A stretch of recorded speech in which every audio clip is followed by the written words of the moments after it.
James West here, reporting from Houston, Texas for Climate Desk. Now, one of the biggest uncertainties in climate science right now is the role of clouds. What better way to work that part out than flying right through them? That's what NASA scientists aboard this airplane think. Welcome to NASA's biggest airborne laboratory. You're coming with us today on an 8-hour NASA flight mission. When you read these big IPCC climate assessments, what's the biggest uncertainty? There's two, right? The role of aerosols and clouds. Clouds is probably bigger than aerosols. That is a piece of a puzzle that right now we are missing. You can't get the models right if you don't understand the chemistry and the process. Now we're being told we've got to get on. The doors are about to shut, so let's go aboard.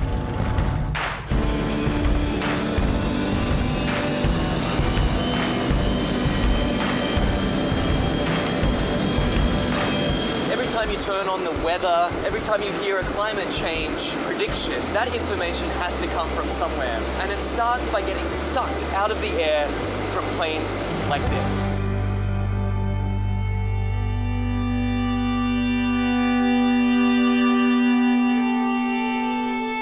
So this mission is to try to understand the emissions from the surface, so mostly biogenic emissions, so from trees and other plants.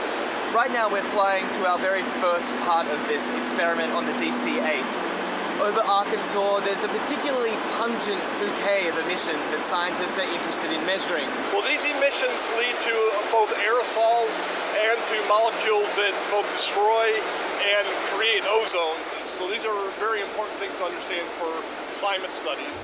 How it will manifest itself, it will be in more accurate and more reliable predictions. So what we're doing is taking a series of flyovers, each at a different level of the atmosphere, scooping up those emissions, testing them, and hopefully scientists are going to see exactly what's in this column of air all the way up.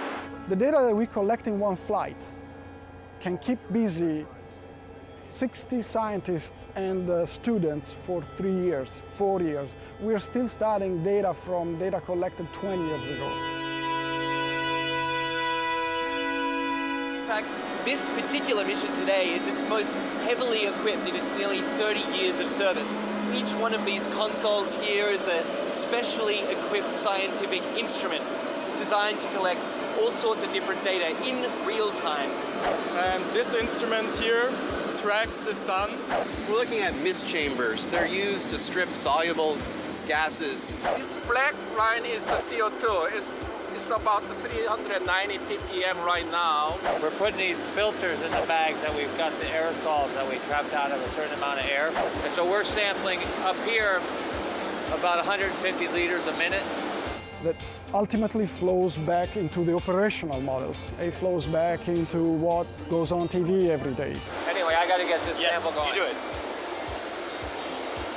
It's a busy man at work. We can't let him rest. Well, get this. We've just spent 2 hours crisscrossing this one cloud formation. In, back out again, back in again. Then they grow, and we track them as long as we can, and then we let it go. Even one cloud can hold a host of answers to the mysteries of climate change. The patterns of, where the clouds are, what type of clouds we see, what kind of weather systems they're associated with it, that'll all be shifting in a shifting climate, in a world with climate change. Then the big spark is this, is when we actually get the meat on the grill. And then it will be some time to process it.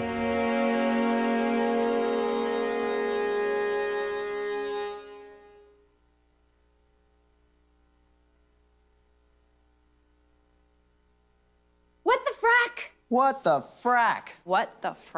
What the frack? President Obama, are you fracking kidding me? Reopen the EPA studies. In Texas, Wyoming, and Pennsylvania. Fracking pollutes our oceans. Fracking poisons our water. Fracking makes climate change worse. Fracking relies on toxic chemicals that cause cancer. Ban fracking now. Ban fracking now. Go on.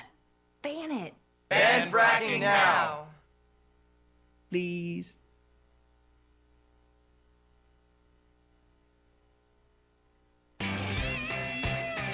Hey, friends, let's take a little time out here for you know what. Time to remind you about our pledge drive here on Free Speech TV. And, pardon the pun, I hate to press you, but we really, really need your help. And, we're just not where we need to be so far in this pledge drive. Falling a little short every day. That can't happen. We need to pick it up here. So many of you have already made your pledge this time around. We thank you for that. For those of you who hadn't, don't put it off. Don't put it off any longer. Really, really, really need your help. Look, this is not complicated. I tell you every day. We got a real deal here to make a difference in the media. I mean, and so many of us, liberals, progressives, we've been so frustrated by the fact that the media tilts so right wing. You look at the op-ed pages of the newspapers; they're all right wing. Look at most television, even MSNBC is not progressive all day long. It's only Free Speech TV. And, of course, talk radio is totally controlled now by the right wing. With over 2,000 stations in this country, there are only about 40, 50 maybe at the most progressive radio stations. So the only place is one little island of sanity, and it's right here. It's Free Speech TV. You know that. That's why you tune in every day for some of the best talk radio hosts in the business. And this is the only place that we can be and be totally unfettered, uncontrolled, uninhibited, able to say whatever we want from a progressive point of view, and it's only because of you. Without you, we could not do it. So we ask you again, please recognize how important this is, how critical your support is, and make whatever pledge you can, a one-time pledge to Free Speech TV to keep this great thing going. No gift is too small. No gift is too large. Do what you can. If you help us with $60, we'll send you a little token of our gratitude, a wonderful, fun little stamp that says you can't use this to bribe politicians. Help us with $120, that one-time pledge, and we'll send you a copy of the wonderful new book by John Nichols. We've interviewed him here on the show. John Nichols from the Nation magazine, his book about money in politics and how we get rid of it. Dollarocracy, it's called. For $240, we'll send you that stamp I told you about and a copy of John Nichols' book. And for $360, make that one-time pledge. You'll get a copy of this. You'll get one of the stamps. You'll get a copy of John Nichols' book and a Free Speech TV baseball cap. And I always tell you then, if you've had a good year and you've got the resources to do it, pledge $1,000. Make that gift to Free Speech TV. Come to Washington. Carol and I will take you out to dinner, bring you in the next morning to meet the team here and enjoy the show in studio with us. However you can do it, as just as generous as you can, please. Make your pledge today. We need to get up to, again, that $1,500 level today for the Bill Press Show. 1,500 of you pledge $100, and we are there. 877-378-8669 is the telephone number. Freespeech.org is where you go online to make your pledge, make your call, go online, but please do it today. Thank you.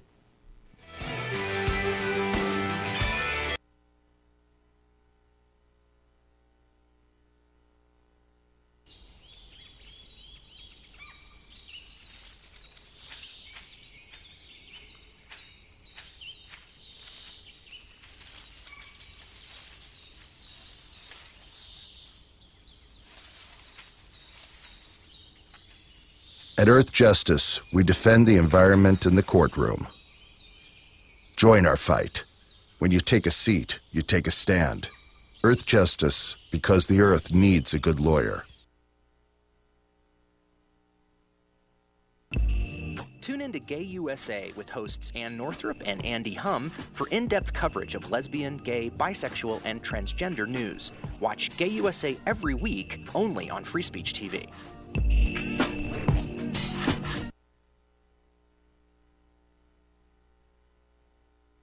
What the frack? What the frack? What the frack? What the frack? President Obama, are you fracking kidding me? Reopen the EPA studies in Texas, Wyoming, and Pennsylvania. Fracking pollutes our oceans. Fracking poisons our water. Fracking makes climate change worse. Fracking relies on toxic chemicals that cause cancer. Ban fracking now. Ban fracking now. Go on. Ban it. Ban fracking now. Please. The average text takes your eyes off the road for nearly 5 seconds. At highway speeds, that's enough time to travel the length of a football field. Stop the texts, stop the wrecks.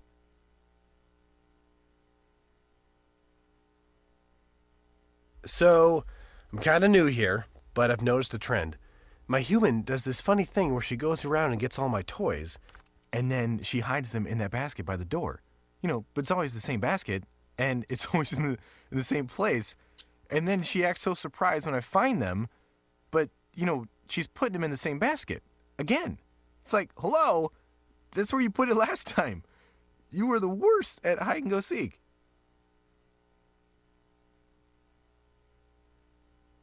Video on your TV and online.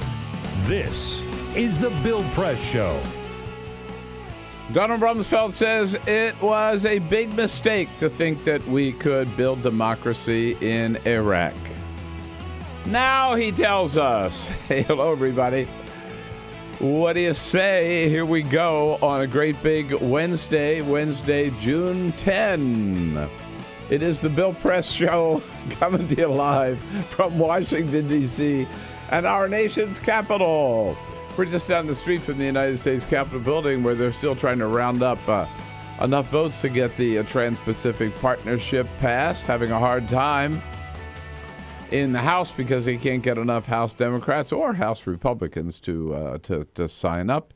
But we've got our eye on that. We're following that. We're following all the news in Washington so we can tell you what's going on. We are on top of all the news around the country so we can tell you what's going on, as well as around the globe. We bring it all to you for 3 hours every day, starting your day the liberal way, here on your local progressive talk radio station, as well as here on Free Speech TV and worldwide on our video stream. TawkrTV, don't try, you can't escape. We got you. Resistance is futile. It is. Wherever you turn, there we are, and we're happy that you are there as well. We want to hear from you. No radio silence here this morning. Let's get on the phones. Give us a call at 866-55-PRESS. Tell us what's going on with you today, what's on your mind, what you think about what's going on, and send us your comments on Twitter at BP Show or on Facebook at facebook.com/Bill Press Show. And we will be monitoring your comments and repeating some of them on the air here. Peter Ogburn and Elisa Murphy make up our team, lead our team this morning, I should say. Hello, Bill. Hey, good morning. Nice to have you back. You want to give a call? Jamie Benson standing by to take your calls at 866-55-PRESS. And if you're there watching on Free Speech TV or worldwide on TawkrTV, big thank you to videographer Cyprian Bolding. How about that? Lindsey Graham is out there. And, of course, the big issue has come up with Lindsey Graham. Hey, wait a minute. How long has it been since we had a bachelor? Yeah, right. In the White House. I think was Grover Cleveland? No, there's one. Or Taft, maybe. There was one who got married in the White House. I should know that. I think it was Grover, wasn't it? Might have been Grover. Yeah, let's check it out here. But at any rate, here's Lindsey, and so the question is, well, who's going to be your first lady? And Lindsey Graham told reporters, he said that, well, he had a sister, and he had a lot of friends. Notice he didn't say girlfriends. He said friends. So he'll have a rotating, that's his phrase, a rotating first lady, which caught Conan O'Brien's attention last night. If he's elected president, the unmarried Senator Lindsey Graham said, quote, we'll have a rotating first lady. Mm-hmm. Yeah. Yeah, that's what he said. When asked for comment, Bill Clinton said, been there, done that. I know, you gotta You got to expect the Bill Clinton jokes with a line like that one. Yes. So, by the way, James Buchanan was the only bachelor president. Oh, okay. He was the bachelor president, but Grover Cleveland was the only president to be married in the White House. He wed Frances Folsom on June 2nd. Was married in the Blue Room. That's right. There you go. All right. And the bachelor president? James Buchanan. Never married? Never married. Confirmed bachelor. All right. I can't imagine dating when you're president. How does that really work? Ask Bill Clinton. It never gets old. I think it'd be pretty great. Like, what's a better opening line than... Let me show you my... You want to check out my place? Yeah, let me show you the Oval Office. Give me the address. Mm-hmm, yeah, okay, you got it. Hey, lots going on today. David Jackson, of course, joins us from the White House, as he does every Wednesday. We'll have reporters in from The Hill, Washington Post. Cecile Richards, the head of Planned Parenthood, will be along as well. Lots going on, and big excitement down at the White House yesterday. Tell you all about it. I was right in the middle of it. But first, this is the Full Court Press. Peter? Just a couple of other stories making news. Bill, does the name Vincent Mussetto mean anything to you? Not a thing. Vincent Mussetto. Sounds like Sicilian mafia lord. Close. He passed away yesterday in the Bronx. He is famous for writing one of the greatest headlines in the history of American journalism. He is the man who wrote the headline, "Headless Body in a Topless Bar," on the cover of the New York Post. Oh, no. Yes, indeed. We've all seen that cover many, many times now. But he passed away. He had pancreatic cancer. He died yesterday in the Bronx at the age of 74. So farewell, Mr. Mussetto. Your work will live on for years to come. I'm sure he enjoyed that headline just over and over, right? I'm sure. Writing it, must have laughed his ass off. There it is. Headless body in topless there bar. There he is, right on top of it. Farewell, Mr. Mussetto. We go to my hometown, Summerville, South Carolina, just outside of Charleston, South Carolina, where today history is being made.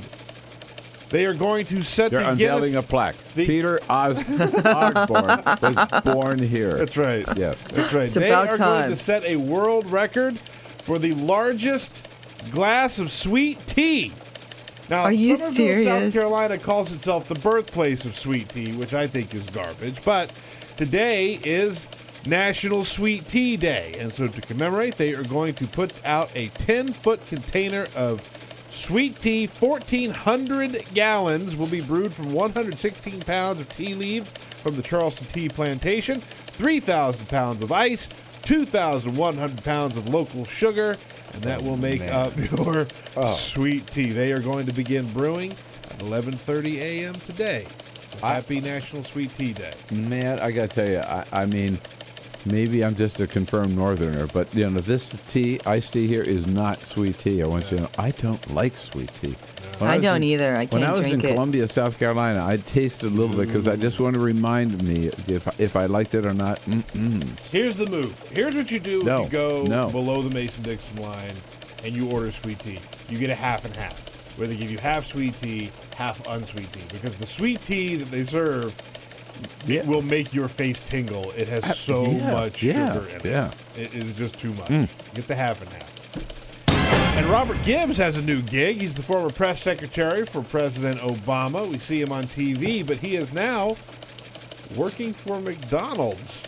I don't think that Michelle Obama is going to invite him to the White House garden any soon. He is going to be heading up their communications department at McDonald's, the fast food. Yes, that McDonald's, the fast food chain. Robert Gibbs is going to begin that immediately, so congratulations to Robert Gibbs. Yeah, and that came up during the briefing yesterday. I think they asked about that. Jay Carney, I forget, he just went to work for some firm as well. Yeah. Right. Okay, so White House press secretaries make out all right after they leave. You'll do just fine if you're But serving that role. I thought Gibbs could do a better job than flipping burgers, but guess not. Okay. Go. Yes, indeed. Speaking of White House press secretaries, speaking of the White House, and speaking of the White House briefing room, it was just want to tell you all about what happened yesterday. You might have seen it on the news because we made a lot of news at the White House yesterday. Didn't plan on it. It was just another day at the White House, right? Another briefing. A briefing was called for 1 o'clock. They never start on time. Josh Earnest came in about 1:30. And we were pretty well into the briefing. It was about 2:12, 2:14, and the door. He was in the middle of answering a question from Julie at the New York Times. Forget her last name. About the hacking, the breach of security at the Office of Personnel Management, when the outside door opened and a Secret Service officer appeared in the door. And it's funny, I looked up and I thought, oh, man, what's going on? That's certainly unusual. And it was funny. He waited a couple of seconds. He didn't just blare out, right? Shout out, you got to get out of here. Everybody down. No. He waited so that Josh sort of paused and giving his answer, and then he just said, "We've got to evacuate this briefing room." Here's what it sounded like. Was that Wait a minute, we need to evacuate the press briefing. Oh, Jesus. We'll come back. So we have to evacuate. Jesus. You can just hear his voice there among the others saying, we have to evacuate the briefing room. It was very calmly just said that. And we all just got up and they said, we're going to go to Pebble Beach. So, which seems kind of weird. We're walking out of the briefing room. Now, Pebble Beach is where all the cameras are lined up on the north lawn. As you walk into the northwest gate to the right-hand side, all the networks, all the cameras are right there. They're there permanently because they use them all every day. And that's become known as Pebble Beach before they paved it. And so we all just filed out. We all started toward Pebble Beach, being led by a Secret Service officer.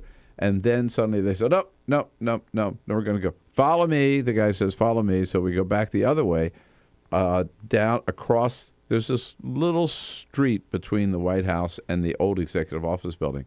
And they take us down to the old Executive Office building. By the way, we have no idea what's going on. He doesn't say we have to evacuate the room because there's a bomb threat or whatever. We just know, obviously, there's some security threat. So we're following him. He says, we're going into the South Court Auditorium.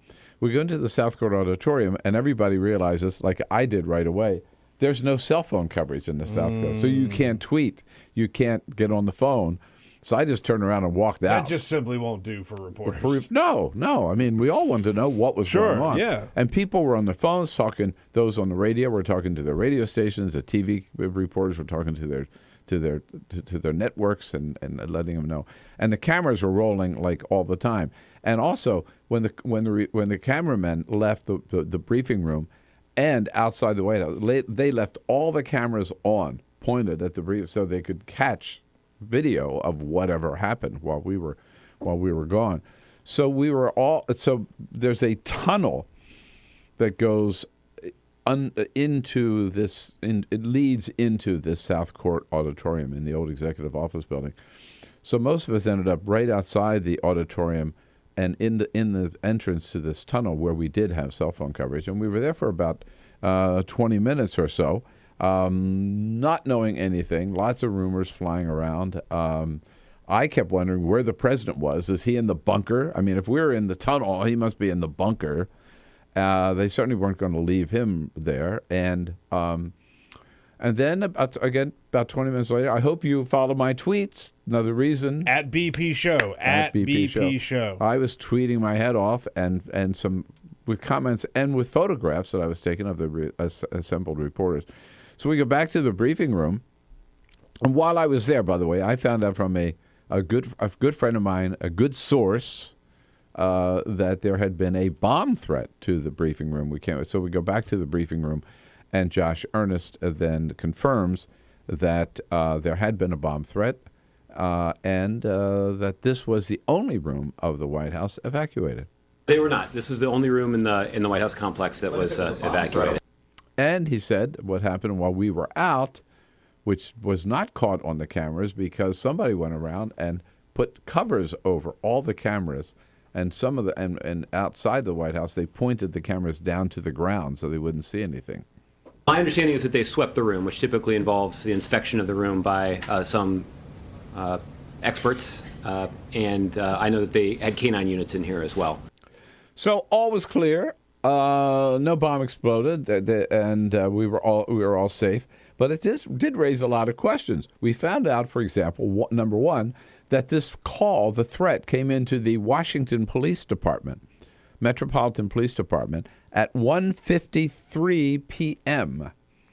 We were evacuated from the briefing room at 2:14 p.m.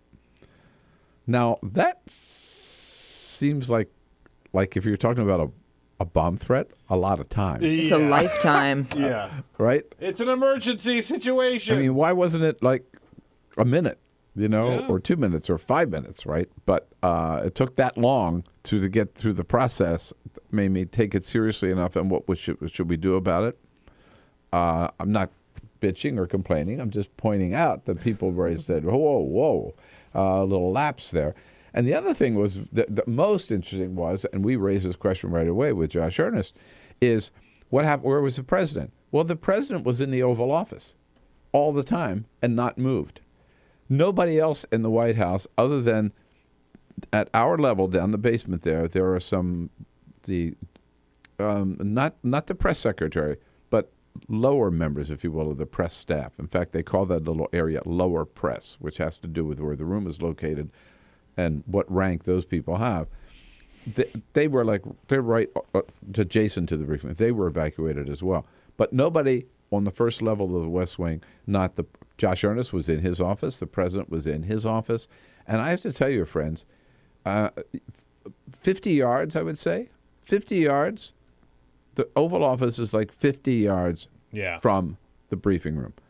So it just doesn't make any sense. If there was a bomb threat to the briefing room, if people thought a bomb was going off in the briefing room, it would certainly endanger anybody who was in the West Wing. And nobody else in the West Wing was evacuated. It doesn't add up. It still does. It just doesn't add up. It doesn't add up. I don't know. But who knows? Somehow that's the decision that they made. Maybe they realized they had to at least double. Maybe they didn't believe it, and they felt they had to at least double check the briefing room, but they didn't take it seriously enough to move the president from. He just went about business as usual. I don't get it. Anyhow, did you see any of it? Any questions about that layout of the White House or what happened yesterday? It was pretty nerve-wracking. This. It's not you don't want to necessarily be around where somebody else is threatening to plant a bomb. But watching the press corps move into action and try to figure out what was going on, being right in the middle of it, was very interesting. 866-55-PRESS is our toll-free number. We will be right back. This is the Bill Press Show.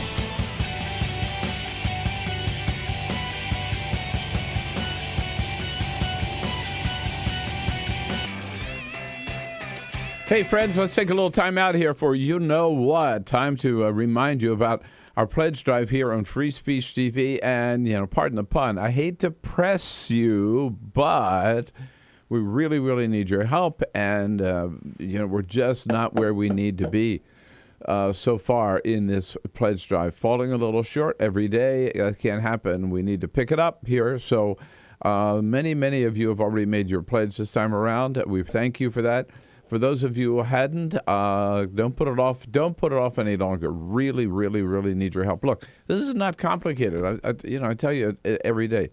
We got a real deal here to make a difference in the media. I mean, and so many of us, liberals, progressives, we've been so frustrated by the fact that the media tilts so right wing. You look at the op-ed pages of the newspapers; they're all right wing. You look at most television, even MSNBC is not progressive all day long. It's only Free Speech TV. And, of course, talk radio is totally controlled now by the right wing. With over 2,000 stations in this country, there are only about 40, 50 maybe at the most progressive radio stations. So the only place is one little island of sanity, and it's right here. It's Free Speech TV. You know that. That's why you tune in every day for some of the best talk radio hosts in the business. And this is the only place that we can be and be totally unfettered, uncontrolled, uninhibited, able to say whatever we want from a progressive point of view, and it's only because of you. Without you, we could not do it. So we ask you again, please recognize how important this is, how critical your support is, and make whatever pledge you can, a one-time pledge to Free Speech TV to keep this great thing going. No gift is too small. No gift is too large. Do what you can. If you help us with $60, we'll send you a little token of our gratitude, a wonderful, fun little stamp that says you can't use this to bribe politicians. Help us with $120 at one-time pledge, and we'll send you a copy of the wonderful new book by John Nichols. We've interviewed him here on the show. John Nichols from the Nation magazine, his book about money in politics and how we get rid of it. Dollarocracy, it's called. For $240, we'll send you that stamp I told you about and a copy of John Nichols' book. And for $360, make that one-time pledge. You'll get a copy of this. You'll get one of the stamps. You'll get a copy of John Nichols' book and a Free Speech TV baseball cap. And I always tell you then, if you've had a good year and you've got the resources to do it, pledge $1,000. Make that gift to Free Speech TV. Come to Washington. Carol and I will take you out to dinner, bring you in the next morning to meet the team here and enjoy the show in studio with us. However you can do it, as just as generous as you can, please. Make your pledge today. We need to get up to, again, that $1,500 level today for the Bill Press Show. 1,500 of you pledge $100, and we are there. 877-378-8669 is the telephone number. Freespeech.org is where you go online to make your pledge, make your call. Go online, but please do it today. Thank you.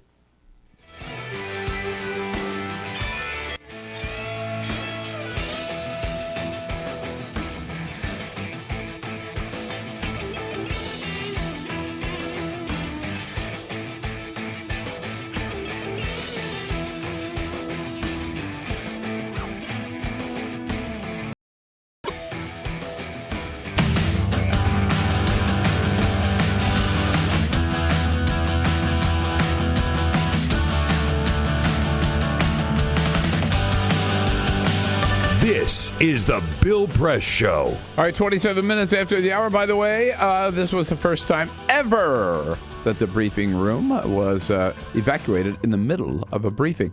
Quick word from Ike down in Charleston. Hey, Ike, what do you say? I'll tell you, Bill, you're always causing trouble up there between jumping over the fence. What were you thinking, trying to take your bong into the briefing room? They misunderstood. It was a bong threat. And, bong threat! A bong threat! Yo! I'll tell you, I plead guilty.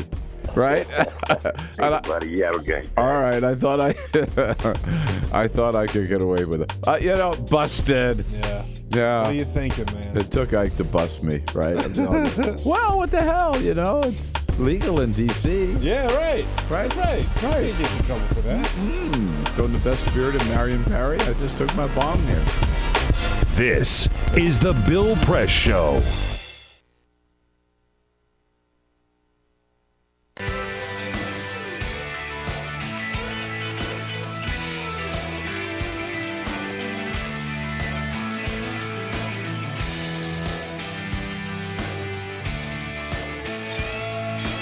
All right, folks, just a little time out. Hope you're enjoying the show today. A little time out here to tell you again and get your about Free Speech TV and get your help.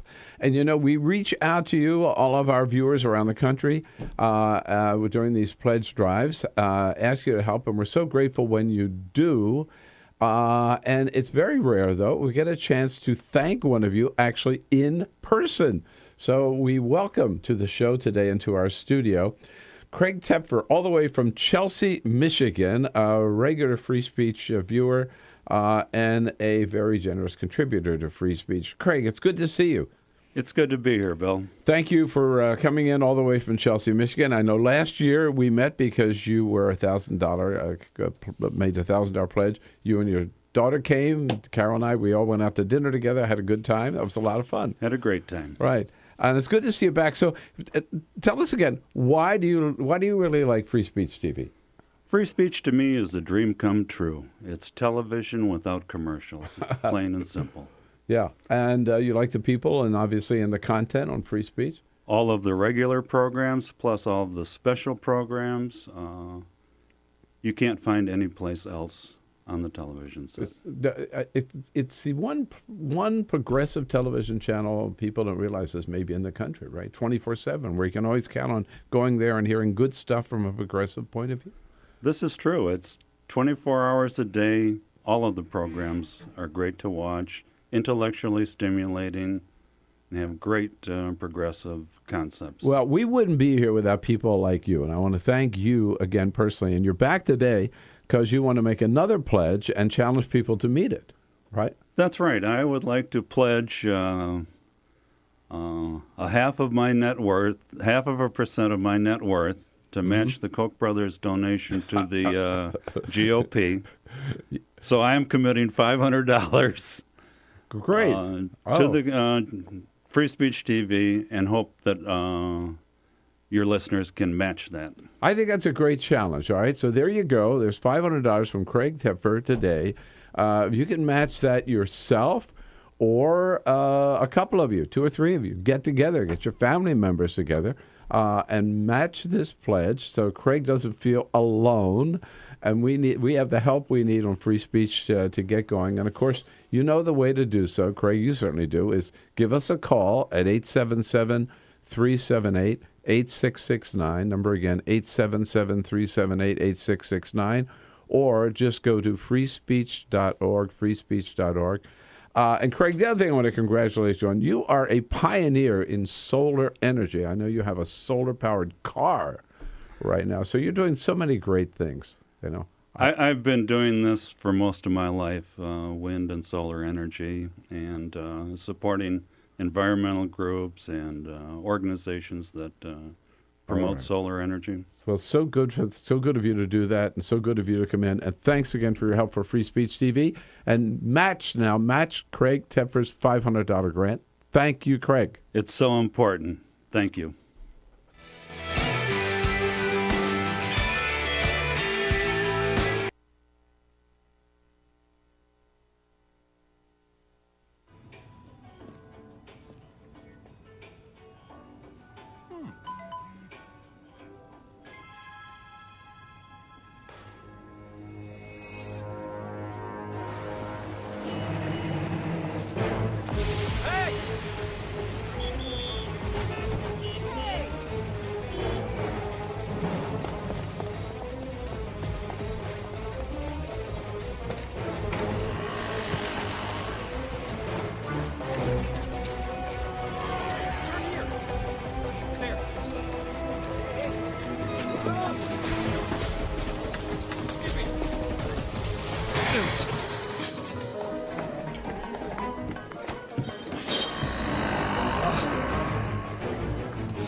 So, same time next week? Well, of course. Put away a few bucks, feel like $1 million. For free tips to help you save, go to Feed the Pig.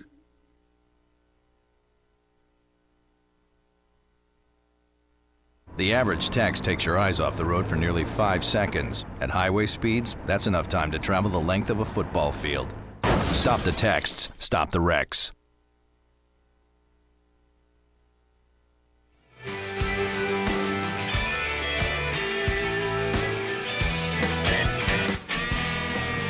Here we go now at 34 minutes after the hour, safe and sound at the briefing room. Although, I got to tell you, maybe today I'll take some extra precautions. Yeah. At least bring a snack with you or something in case you get stuck. Okay, yeah. Or, maybe a helmet or a... I wouldn't wear a helmet to the White House briefing room. No, I wouldn't do that. Right. Wear my camouflage outfit, and like ready for action. Maybe skip that today. All right. Hey, I got to tell you, I'm still just totally intrigued and also a little angry at what we heard from Donald Rumsfeld, former Secretary of Defense, yesterday, and one of the key architects of the war in Iraq. Let's just remember who the people were involved in this, right? I mean, as we've learned, there were those around George W. Bush who wanted to invade Iraq right after 9/11, right? Yeah. They went out to Camp David, and reportedly, it was Paul Wolfowitz, who was Deputy Secretary of Defense at the time, who said, and Bush is saying, like, what should we do? And Wolfowitz says, we should invade Iraq. And Bush sort of says, what? Iraq? How did that come into the equation? At least Bush had the sense at that time to say that. No, Al-Qaeda's in Afghanistan, so let's start. We'll invade Afghanistan. But that early, the idea of invading Iraq came up, and of course, a year later, it comes to the fore with this crazy idea that somehow Saddam Hussein was involved, was part of this whole thing, that there were Al-Qaeda in Iraq, that Saddam Hussein had weapons of mass destruction, but particularly this Iraq 9/11 theory was bannered about in the White House. And then they went into this full-bore build-up of the war, telling us how important it was to invade Iraq and who was involved in that. Well, it was the president, of course. It was the vice president. It was, let's not forget, it was the Secretary of State, Colin Powell. Yeah, he sort of escapes these days, right? We're not going to let him escape. Our memory, we have a long memory. Colin Powell, one of the chief architects of the war in Iraq. Condi Rice, for sure, National Security Advisor. And Donald Rumsfeld. Well, now Donald Rumsfeld comes out and says, you know what? I thought this was a stinky idea in the first place. I mean, I just don't believe it. He told the British Times yesterday, quote, I'm not one who thinks that our particular template of democracy is appropriate for other countries at every moment of their histories. Now he tells us. Now he says it, right? I mean, what do you think about Rumsfeld? 866-55-PRESS. Let's talk about it. And then he continues to say, the idea that we could fashion a democracy in Iraq seemed to me unrealistic. I was concerned about it when I first heard those words. That is enough to make you bang your head up against a wall. What is he talking about? Well, yeah. I'll tell you why it makes me bang my head against a wall, because that's exactly what I was saying at the time. Yeah. And I'm not the only one. A lot of us were saying, you cannot, George Bush, think that you're going to go in there and take this country which has never had a stable government, this country that is divided with the Shiites and the Sunnis and the Kurds, and the only thing that keeps them down is this iron hand of Saddam Hussein. And it's just unrealistic, I'm sure I used that word at the time, to think you can topple Saddam Hussein and then democracy is suddenly going to burst forth, right? You mean we're not going to be greeted as liberators? Yeah, we're going to be greeted as liberators. That old line? And overnight, they're going to go from, again, a total dictatorship, never known any semblance of democracy. Overnight, they're going to turn into a Jeffersonian democracy. It was not realistic. It was not real. I mean, certainly to that extent, Rumsfeld is right. But if he thought it at the time, you know what? Why? If that's really what he thought at the time, right? What does it say about him that he carried out the war. He executed the war as Secretary of Defense for the President of the United States.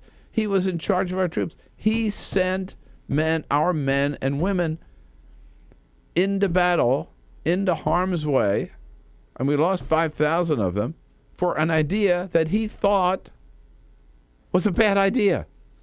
And he doesn't even say in retrospect. He actually had the thought at the time. Yeah, he says it at the time. I was concerned about it when I first heard those words.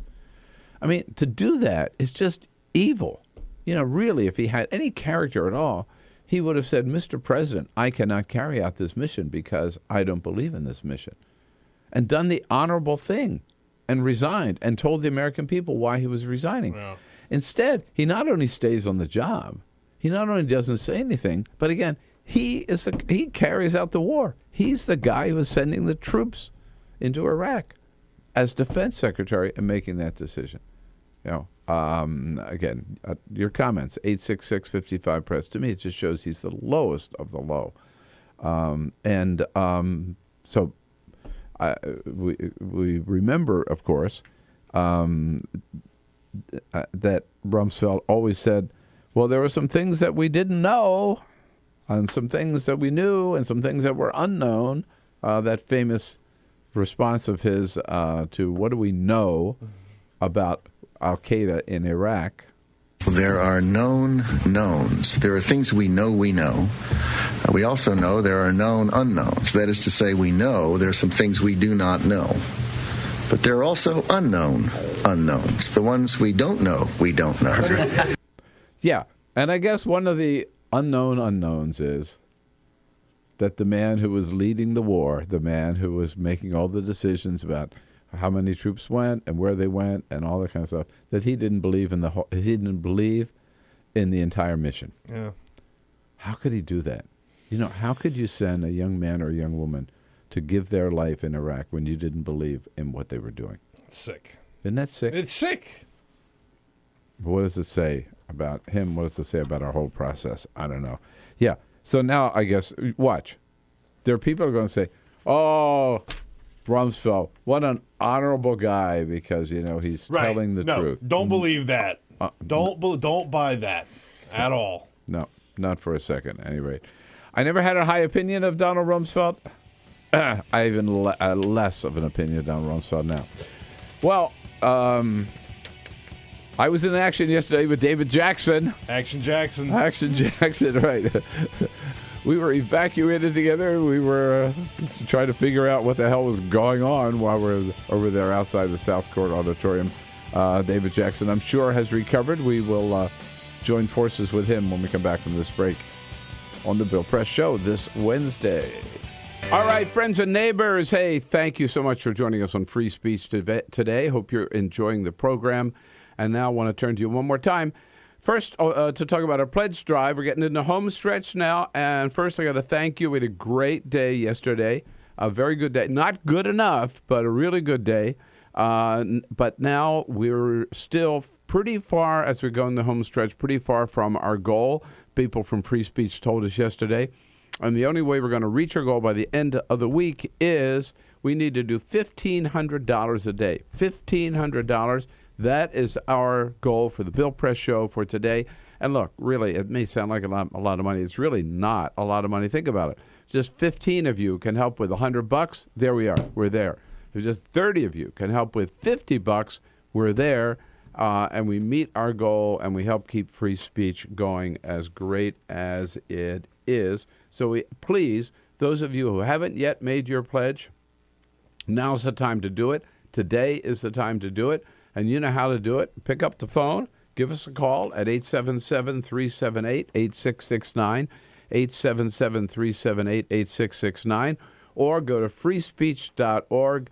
Make your pledge today. Try to make it $100. Try to make it $50. At least that much, and help us reach our goal. And you know how it is. I mean, Carol and I give a lot of money to charity. Sometimes you just write those checks to charity, and you feel good about it, but you don't really get anything for it other than knowing these organizations are doing a good job. But here you really do get something for your money. Number one, you get to see my smiling face every morning, and then Stephanie and Tom and Amy and David and all the rest of the good hosts on Free Speech TV. It's coming into your home every day. That continues with your help. And secondly, we've got some little goodies for you. If you can help with $60, one-time pledge of $60 will get you that fun little stamp you can use that says not to be used for bribing politicians, your dollars or your checks. For $120, help with $120, a one-time pledge, you'll get a copy of John Nichols from The Nation magazine, his great book about the evil of money in politics called Dollarocracy.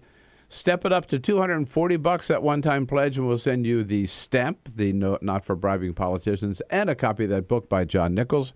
For $360, you get the stamp, you get the book, and you get a Free Speech TV baseball cap. And for a very special prize, you want to give yourself a real treat and really help out with free speech.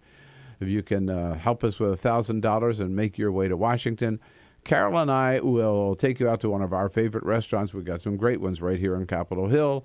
We'll have dinner together the next morning, come in, watch the show, meet the team. We'll get some donuts from District Donuts and just have a real party here. So do it today. Remember, we need to reach that $1,500 today. So try to think about at least $100, $50. Help us make that pledge at 877-378-8669. That's the phone number. And the website again, freespeech.org. Those of you who haven't made your pledge yet, now's the time to do it. On your radio, on TV, and online. This is The Bill Press Show. 14 minutes before the top of the hour now here on Wednesday, June 10. How about it? The Bill Press Show. Good to have you with us. And a lot of excitement, unscheduled excitement at the White House yesterday. You never know what's going on, what's going to happen at a White House briefing, but we certainly didn't expect the interruption that happened yesterday. David Jackson leading the pack out of the briefing room. To destination unknown. We thought we were going to Pebble Beach, and we went to the South Coast Auditorium, or South Court Auditorium. Hello, David. Yeah, hello, Bill. Yes, it was all pretty haphazard. It was. And so, first of all, what about the time gap between 1:53 p.m. when the report call was first made to the Metropolitan Police Department and 2:12 or 2:14 when we were evacuated? I guess they were trying to assess how reliable the threat was. I was told the threat was pretty specific, so they were trying to assess the reliability of it. And I think in a normal case, they would just walk through the press room. You know, sometimes you'll see Secret Service officers walk through and you wonder what's up. And in some cases, they're checking things out. But given the fact that we were in the middle of a briefing, they eventually decided, I think reluctantly, to go ahead and interrupt the briefing and move everybody out so they could do the sweep. Now, have you ever seen anything like that before? No, nobody that I know. None of the veterans that remember any briefing ever being interrupted in that manner. Certainly not a televised briefing. Right.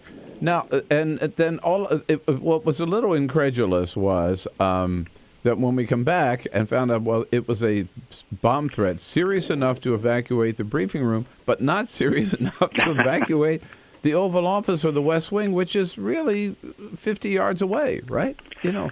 It was bizarre, and that was the first. My whole thought going out there as we were being evacuated, this is going to be a mess, and this is one of the things. I really don't think they took the threat that seriously, Bill, but they had to go through the motions. They had to check it out because it was something pretty specific.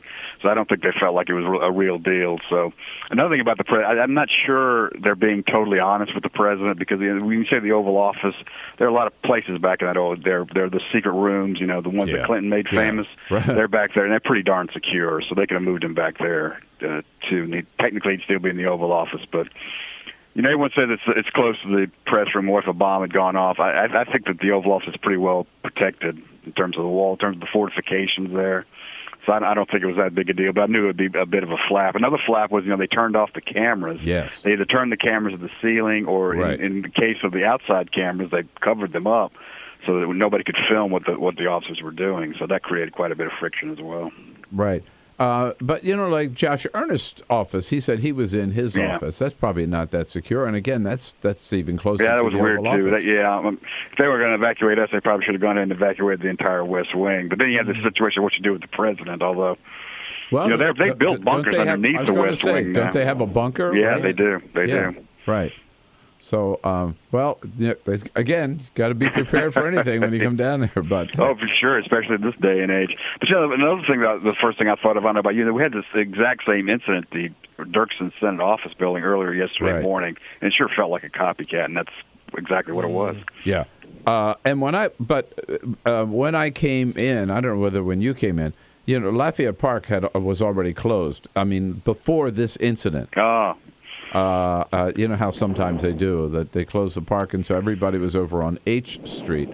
So but again, that was when I was entering the White House, and with my hard pass, I was able to. I just walked across Lafayette Park by myself, but the park was totally empty. They'd blocked that off. So the closing of the park had nothing to do with what we experienced. That had already been done. And who knows? Well, yes and no. I mean, if there was a threat, there may have been a package out there. But yeah, I heard that Lafayette Park was closed as well. I also saw a few West Wing staffers who were evacuated. So I'm wondering if they considered evacuating the entire place and then changed their minds. But who knows? It was just a crazy half hour. So President Obama coming back from G7, what was accomplished over there?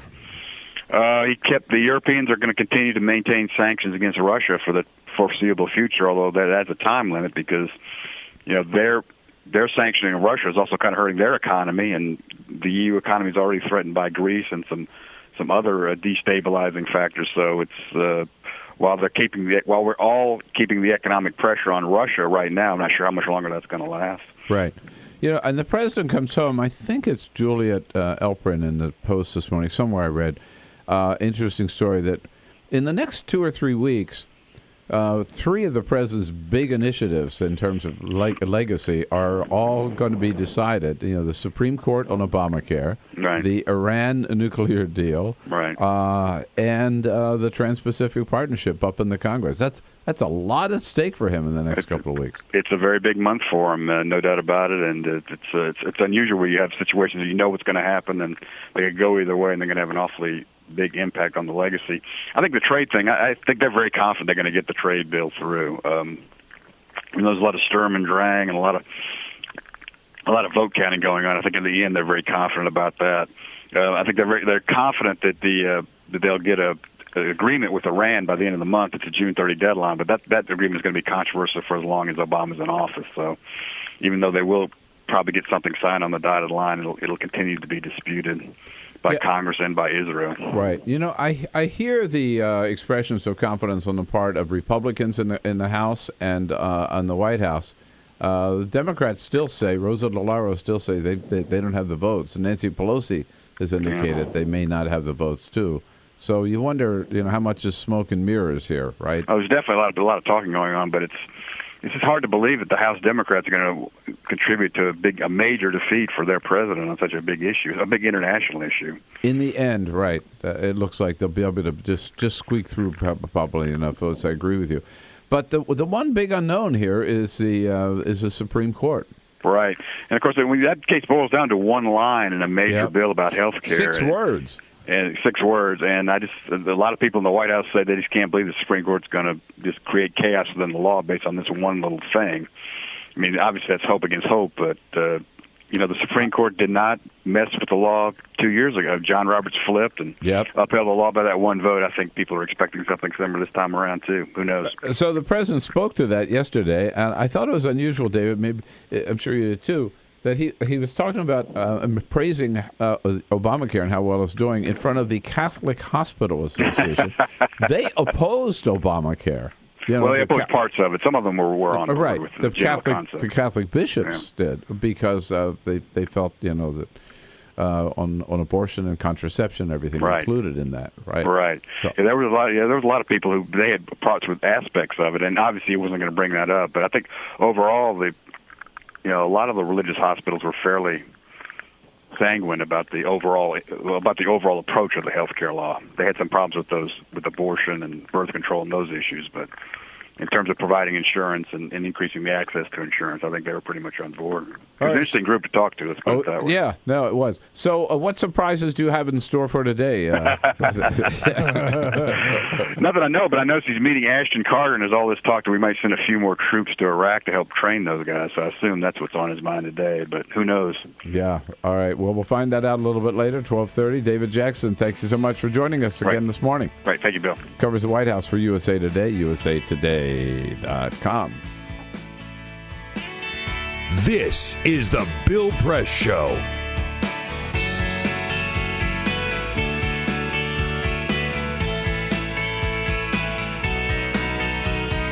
Right now, big banking, software, pharmaceutical, and tobacco corporations are lobbying governments from 12 countries to negotiate the dirtiest deal you've never heard of. There's a reason you haven't heard of the TPP or Trans-Pacific Partnership. There are some major corporations and government officials that don't want you to know what's in the deal. For one, our food safety standards, environmental protections, and local labor laws could all be threatened under the TPP. We could all be forced to pay significantly more for the medicines we need, and you could be fined or even sent to jail for downloading copyrighted content on the internet. How will they know if you do it? Because your internet service providers could be required to watch your online activity. But that's not the scariest part. The TPP gives corporations the power to sue our government in secret tribunals over any law or regulation they claim affects their expected future profits. Don't believe it? It's already happening. Recently, after our government said an American pharma corporation's drug price-raising patents were not legit, the firm sued Canadian taxpayers for a staggering $500 million. And a U.S. fracking company sued us when the Quebec government put a moratorium on shale gas development to study its impacts. These deals will stop us from making our own common sense laws for fear of lawsuits.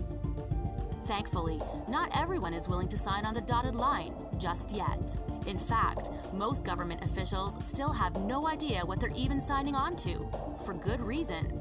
In the U.S., Democrats and Republicans alike are uniting to oppose a fast tracking of the TPP, demanding open debates and negotiations instead. Elected officials in Canada and everywhere should be doing this, and it's our job to make sure they start showing some backbone. Here's the deal. Without a strong public outcry, politicians will only hear the concerns of multinational corporations. And once the TPP is signed, it's here forever. There's no expiration date and no separation clause. This dirty deal has been deliberately branded as a free trade agreement. It is anything but free for people like you and me. And it's not really about trade. It could cost us our internet freedom, labor rights, access to affordable medicine, the safety of our food, and protections that keep our water and air clean.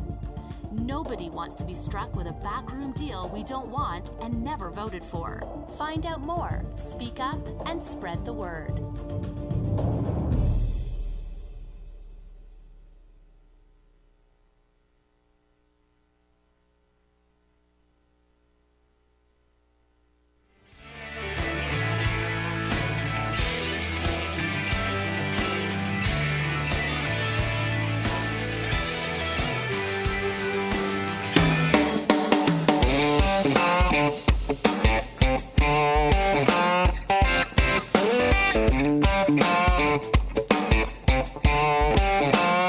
This is the Bill Press Show. Kevin Cirilli from the Hill, top of the next hour. Bill, is the president smoking again? Uh-oh.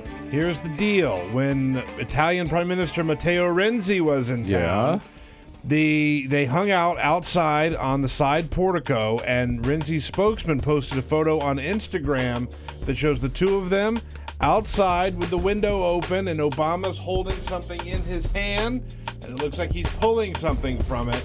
It looks like it could be a pack of cigarettes. I'm just saying. We're going to tweet out the photo at BP Show. You want to take a look for yourself.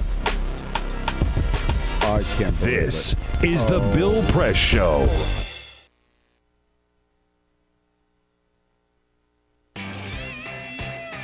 Hey, friends, let's take a little time out here for you know what. Time to remind you about our pledge drive here on Free Speech TV. And, pardon the pun, I hate to press you, but we really, really need your help. And, we're just not where we need to be so far in this pledge drive. Falling a little short every day. That can't happen. We need to pick it up here. So many of you have already made your pledge this time around. We thank you for that.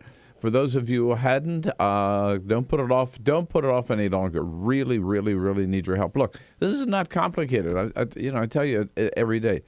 We got a real deal here to make a difference in the media. I mean, and so many of us, liberals, progressives, we've been so frustrated by the fact that the media tilts so right-wing. You look at the op-ed pages of the newspapers, they're all right-wing. You look at most television, even MSNBC is not progressive all day long. It's only Free Speech TV. And, of course, talk radio is totally controlled now by the right wing. With over 2,000 stations in this country, there are only about 40, 50 maybe at the most progressive radio stations. So the only place is one little island of sanity, and it's right here. It's Free Speech TV. You know that. That's why you tune in every day for some of the best talk radio hosts in the business.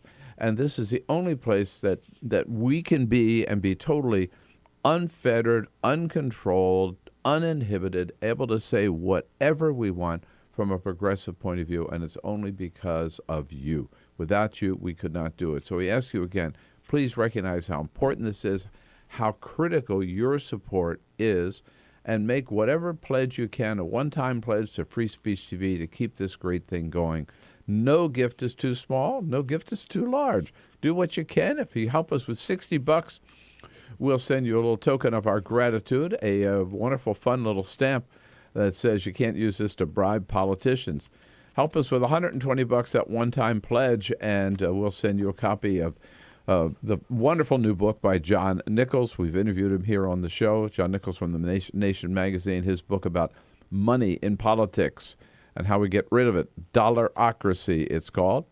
For $240, we'll send you that stamp I told you about and a copy of John Nichols' book. And for $360, make that one-time pledge. You'll get a copy of this. You'll get one of the stamps. You'll get a copy of John Nichols' book and a Free Speech TV baseball cap. And I always tell you then, if you've had a good year and you've got the resources to do it, pledge $1,000. Make that gift to Free Speech TV. Come to Washington. Carol and I will take you out to dinner, bring you in the next morning to meet the team here and enjoy the show in studio with us. However you can do it, as just as generous as you can, please. Make your pledge today. We need to get up to, again, that $1,500 level today for the Bill Press Show. 1,500 of you pledge $100, and we are there. 877-378-8669 is the telephone number. Freespeech.org is where you go online to make your pledge, make your call, go online, but please do it today. Thank you.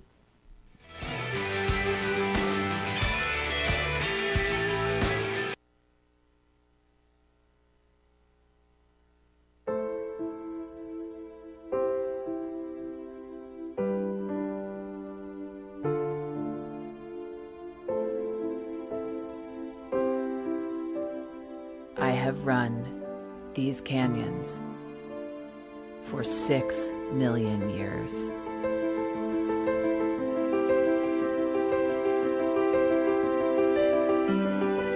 I have traveled from the Rocky Mountains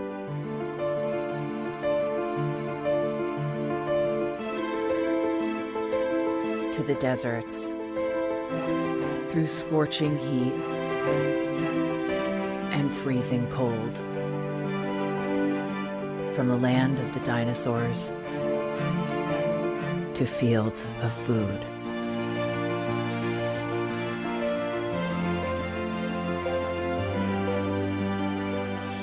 I lend my hand to 7 states, 2 countries, 9 national parks, and 36 million people across an arid West.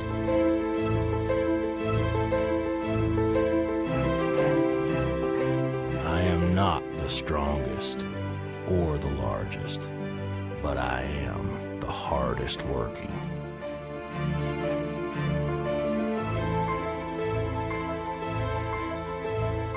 People love me. My playfulness. My beauty. My power.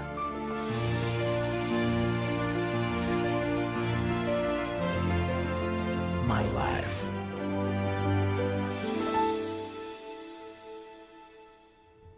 But I don't think I can offer any more.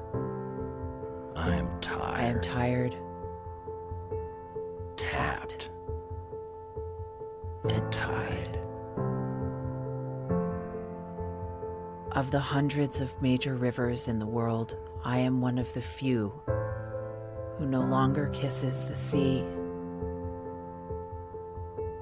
Battles to harness my soul have been won and lost. Use me wisely, and I will sustain you. Use me like you have, and I will break. My name is Red. The Grand River Red. The American Nile. The Canyon Maker. I am the Colorado River. And I am the most endangered river in America.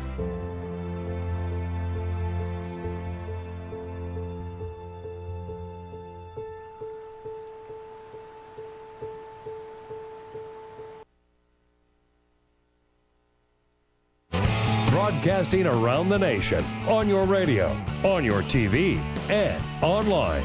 This is the Bill Press Show. Donald Rumsfeld says, yeah, I thought it was a bad idea to invade Iraq. Oh, really? Yeah, then why'd you send so many young Americans to put their lives on the line if you didn't believe in that war, Mr. Secretary? Hey, hello, everybody. It is Wednesday, June 10. How about it? The Bill Press Show. We are coming to you live from Washington, D.C., our nation's capital. We are here with you on your local progressive talk radio station. Hello, hello, hello, coast to coast. Great to be with you. And we're here with you on Free Speech TV worldwide, coming at you on our video stream, youtube.com/TawkrTV. Great to see you today. Appreciate your being part of the program. We've got lots to talk about, lots of news here from Washington, including a big bomb scare at the White House yesterday that I was right in the middle of. Needless to say, I survived. So here we go. Glad I did, so I can be with you today. And welcome to the program. Our good friend from the Hill, Kevin Cirilli, covers the White House, covers the Congress, whatever's going on. Kevin's on top of it. Hello, Kevin. Hey, Bill. How are you? All right. There was also an evacuation in Dirksen yesterday. I know. Yeah. Related Very or weird. not? We're not sure. We don't know. Very weird, though. It was at the middle of a hearing? Middle of a hearing, the Dirksen Senate building, so in the Capitol. Right.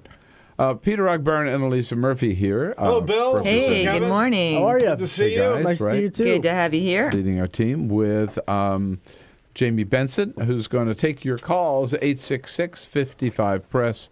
And, of course, Cyprian Bolding here, as always, on the job as our videographer.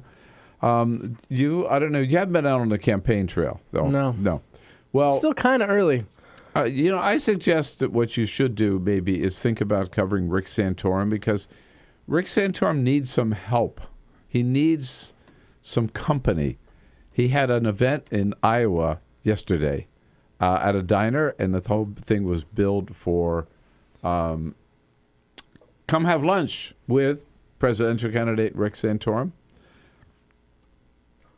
Wow. 4 people showed up. Wow. And he won Iowa last time, right? I mean, he gave Mitt Romney a run for his money, literally, during the last cycle. Yeah. How times have changed, Bill. I know. 4 times. So Conan O'Brien talked about that a little bit last night. Yesterday in Iowa, this is depressing. Yesterday in Iowa, just 4 supporters just 4, showed up to eat lunch with Republican presidential candidate Rick Santorum. Just 4, yeah. Yeah, it's always a bad sign when your entire voter base can fit in a deli booth. That's not good. Yeah, I think he had his moment. It right? was only one voter for like the first 10 minutes. He had a 10-minute conversation with one single voter that Politico caught up with, and then some other people sort of trickled in. I think that the Santorum campaign went out and said, somebody please come in here. And so this one reporter that they talked to was a woman by the name of Peggy Toft, who said at the end of it all, she's not sure if she's going to vote for Santorum Oh, that's or not. classic Iowa. Yeah, isn't it? She wants to get all the facts. She wants to hear from everybody. You know who really is? Well, first of all, I think Rick Santorum.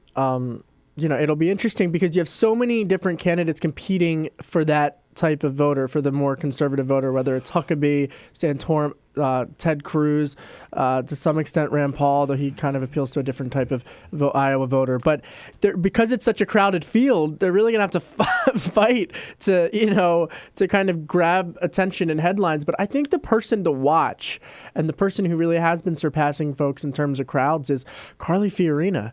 I expect her numbers to continue to rise, and I expect her to be on the debate stage in the top 10 for the Fox News debate. She won't make it. You know why? Why? Donald Trump will knock her off the stage. stage. And then there's Donald. You can't, there's so many. I mean, that's going to be a really fun debate. All right. To cover. And fun show here with us, Kevin Cirilli, and then a little bit later, Cecile Richards, head of Planned Parenthood, will be joining us, and Dana Priest from the Washington Post. But first, Peter. This is the Full Court Press. Yes, indeed. Just a couple of other stories making news. Let's start with sports. Oh my God. Yeah. Goodness. What is going on in the NBA Finals? LeBron James. What happened to the Warriors? Cleveland Cavaliers beating the Golden State Warriors last night, 96-91. It was 3 quarters of utter domination by the Cavaliers. The Warriors made a comeback in the fourth quarter and brought it close, but it was not close enough. LeBron James finishing with 40 points, 12 rebounds, 8 assists, almost racking up another triple-double. But the real star of the game is Matthew Dellavedova of the Cavaliers, who's come out of nowhere to shut down the NBA MVP, Steph Curry. Curry held to only 27 points, which is not a terrible performance, but he was 7 of 13 from behind the three-point arc and 10 for 20 overall. So better than he was in the game before, but better than he was in the game before. I mean, if LeBron James and the Cleveland Cavaliers can pull this off, it would be amazing. But does anyone want them to win? I mean, I don't. You know what's funny? No, I think you're right. Great banner. People last in Cleveland night, do. They were in Cleveland, and the saying, you'll know this as a Philadelphia sports fan. The saying, "There's always next year. There's always next year." Last night in Cleveland, I love the passive-aggressive dig you just took at me in my hometown.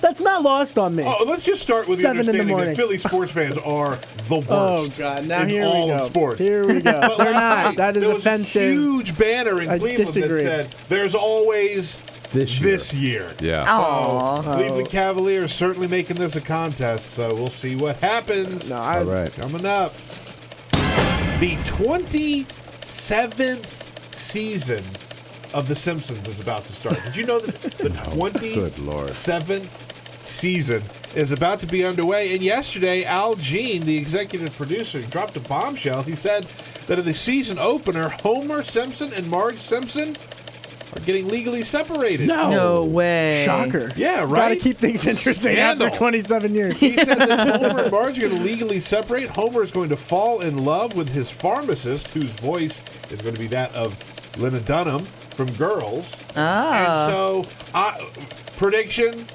they'll legally separate for an episode. And then they'll be back by the end of the episode. Oh, this is how these things usually work. Yeah. But look, it's, if those two... I am not a fan of HBO's Girls.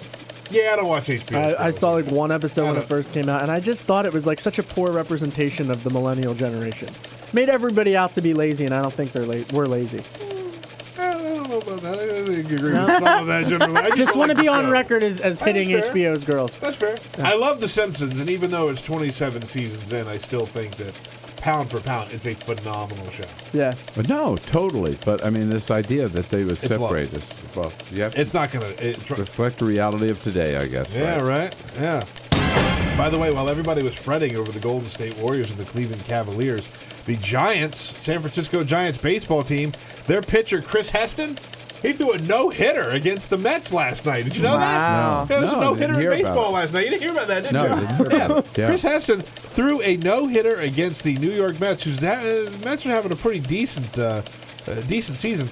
Chris Heston is a rookie, 27-year-old rookie, and Giants went on to win that game 5-0. All right. Thank you, Peter. 14 minutes now after the hour. Hey, Kevin, I got off the, and I know you've written about this, so I got off the metro yesterday, and I was walking by the Ex-Im Bank, the Export-Import Bank, and I realized that this may be the end of the Export-Import Bank, right? It expires June 30th. This month. So there's 10 legislative days left for Congress to reauthorize the Export-Import Bank. Its critics in the Tea Party say that it just finances deals for big businesses, that it picks winners and losers, that it's an example of corporate welfare and cronyism. People like Senator Bernie Sanders actually have voted against it in the past, so you have their strange left, far right, far left bedfellows. But, moderate Republicans in the business community, folks like the U.S. Chamber of Commerce and pretty much every Democrat support this, and they say, hey, wait a minute, this is an example where when the bank finances deals, small businesses benefit, even if the deal is a big business, because of the supply chain. Right. So if Boeing gets a deal, those widget companies in Ohio, Pennsylvania, and all these other states would benefit too. I just figured it was a no-brainer that the business, as you say, the business community has always supported this. Right.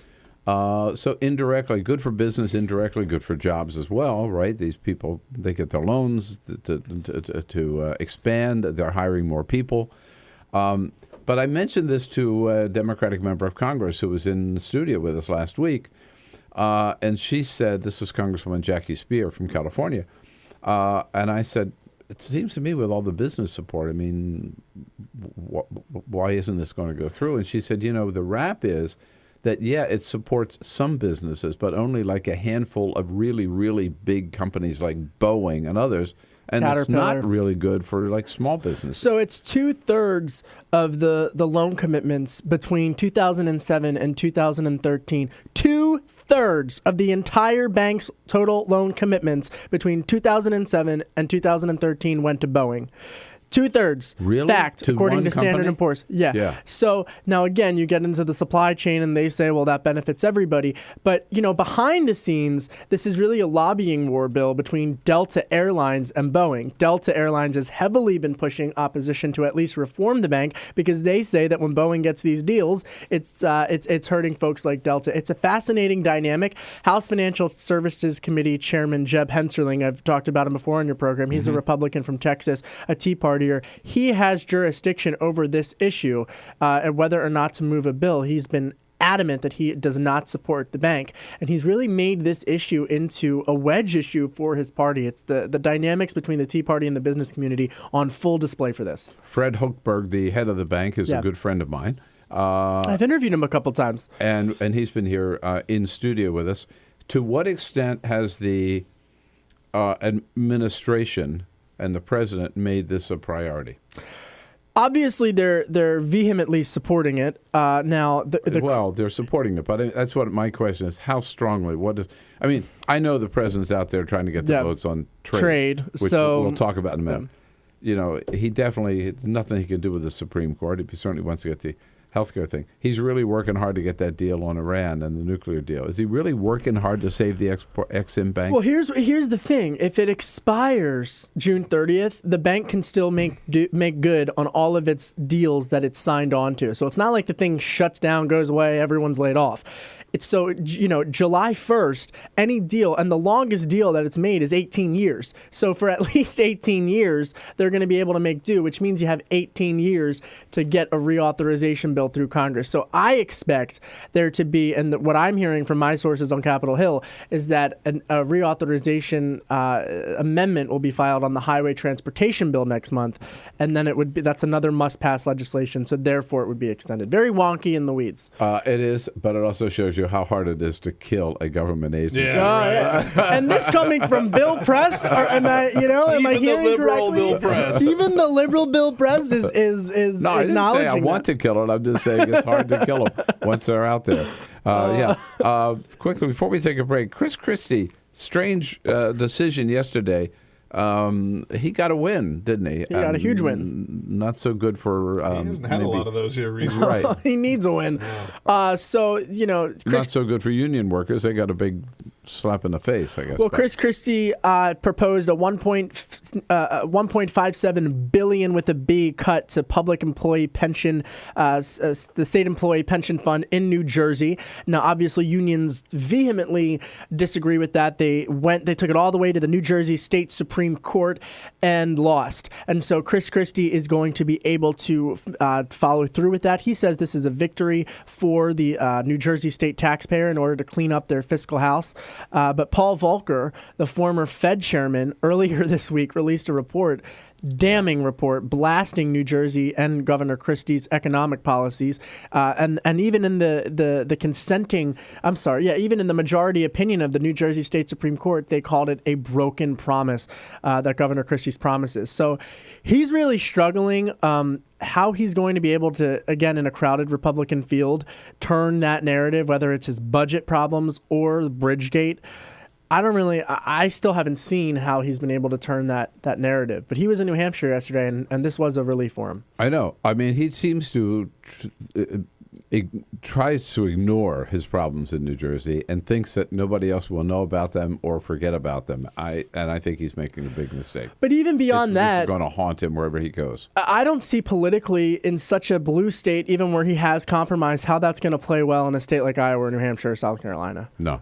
In a crowded field.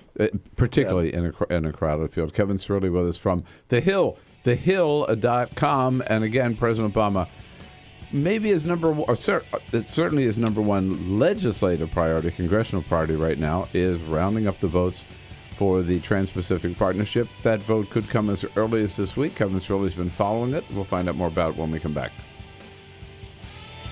This is the Bill Press Show.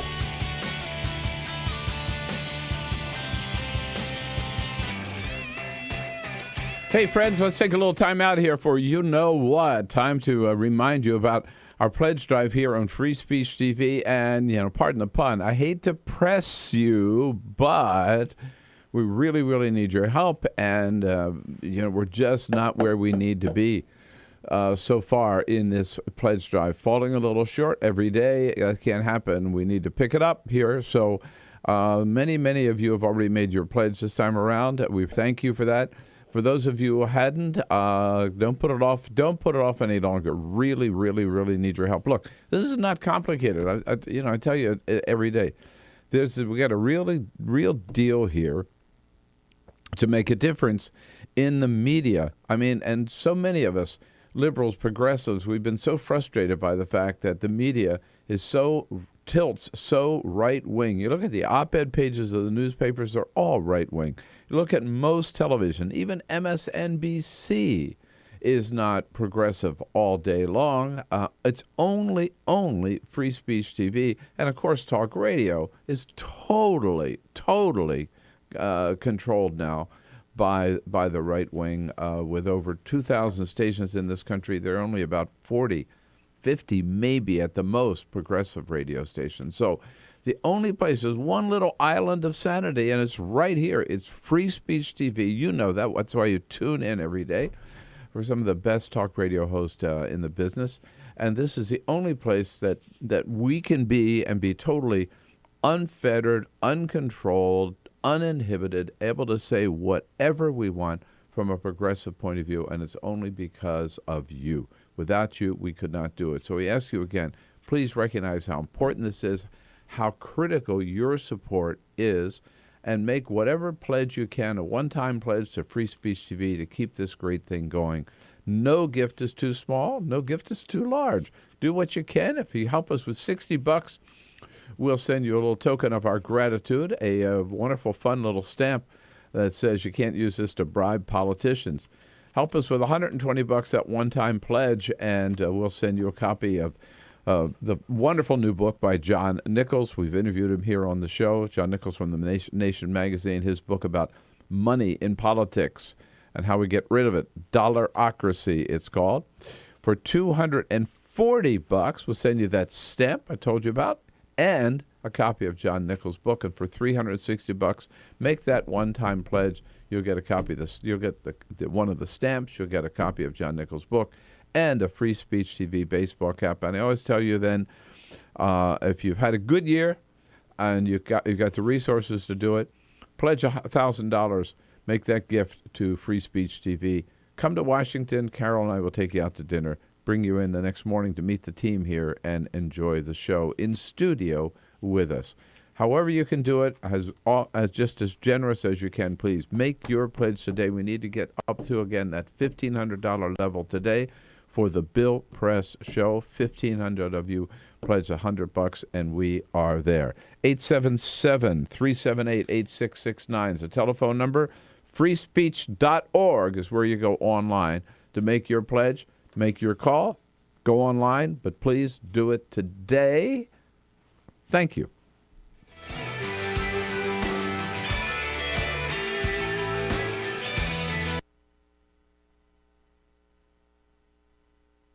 The average text takes your eyes off the road for nearly 5 seconds. At highway speeds, that's enough time to travel the length of a football field. Stop the texts, stop the wrecks.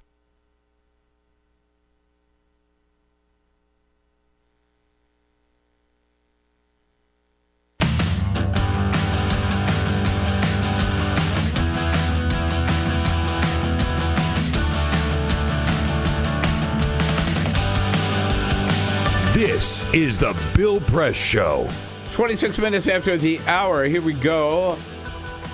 Celeste Drake from the AFL-CIO is going to be here for the next half hour to give us the insight from the AFL-CIO's point of view about the trade deal, what's wrong with it, and do they have the votes to block it? What's your take on that? Kevin Cirilli here from the Hill, covering Congress for the Hill. There's been a lot of comments lately, both from the White House and from House Republicans, Kevin, exuding confidence that when the vote happens, they're gonna be able to carry the day. So when are we going to see the vote and find out who's telling the truth? We could see it as early as this week, and really? In the House, absolutely. And if not, I mean, this is Wednesday.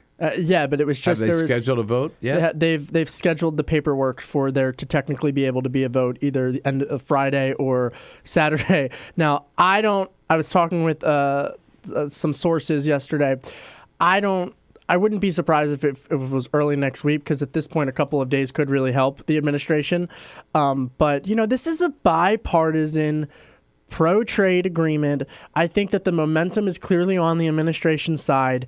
And I think that you're right. This is the president's number one legislative priority. He has not been able to, we always talk about the Tea Party versus the moderate Republicans, but this dynamic on display between the progressive wing and the Obama administration is fascinating to watch it play out. And it's been somewhat interesting to see how Democrats have been fighting. Well, they need 217 votes. Nancy Pelosi, apparently, according to your paper, The Hill, there are 17 Democrats who've committed. And Nancy Pelosi has told John Boehner that means you're going to have to come up with 200 Republicans. So before we even get to the Democrats, can Boehner deliver his own caucus? Oh, we've had that debate before. I think that there are, when you have people like House Financial Services Committee, Jeb Hensarling supporting the administration on this, I think that the storyline is still the Democratic fighting on this issue. Right, you do. And so, Obama... And it's funny to see Minority Leader Pelosi kind of punt back criticism because, why isn't she delivering for the president? Because she thinks it's a bad deal. She's not going to fight for something she doesn't believe in. So The question is really the person who's going to have to deliver the Democrats is Barack Obama. And as you say, we'll see you before the end of the week. Thank you, Kevin. Thanks for coming in. This always fun. Is the Bill Press Show.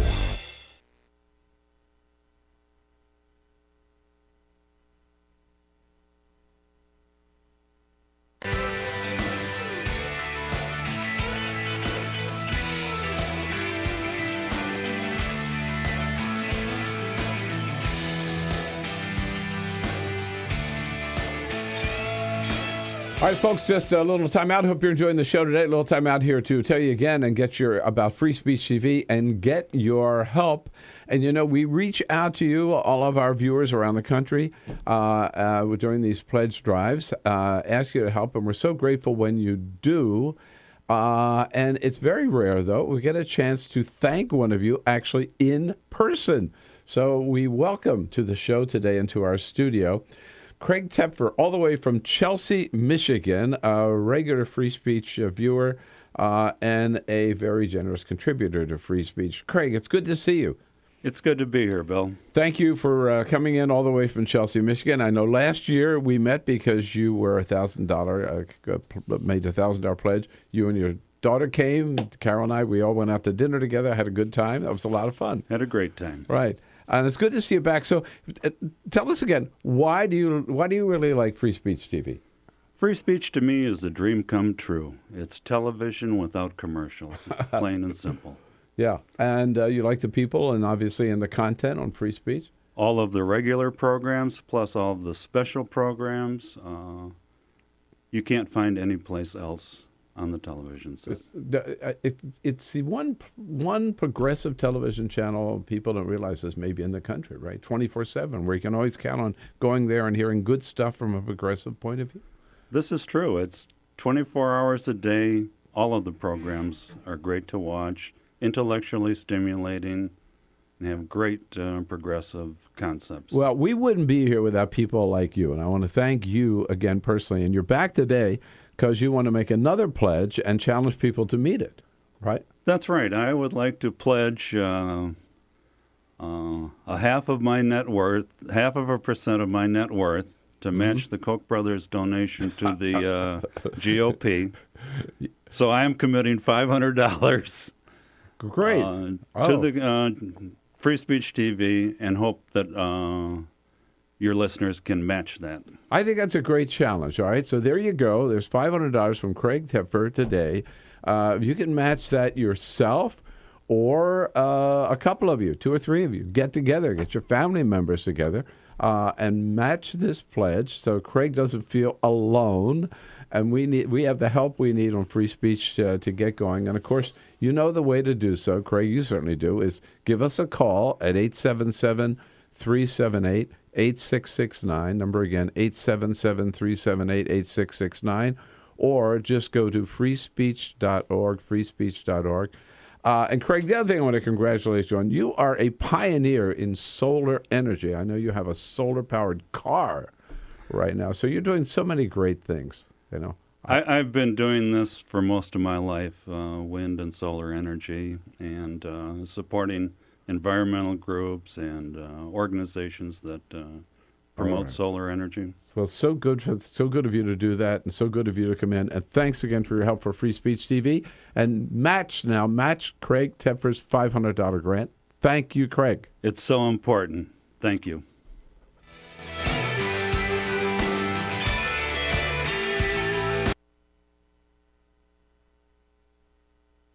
The average text takes your eyes off the road for nearly 5 seconds. At highway speeds, that's enough time to travel the length of a football field. Stop the texts, stop the wrecks.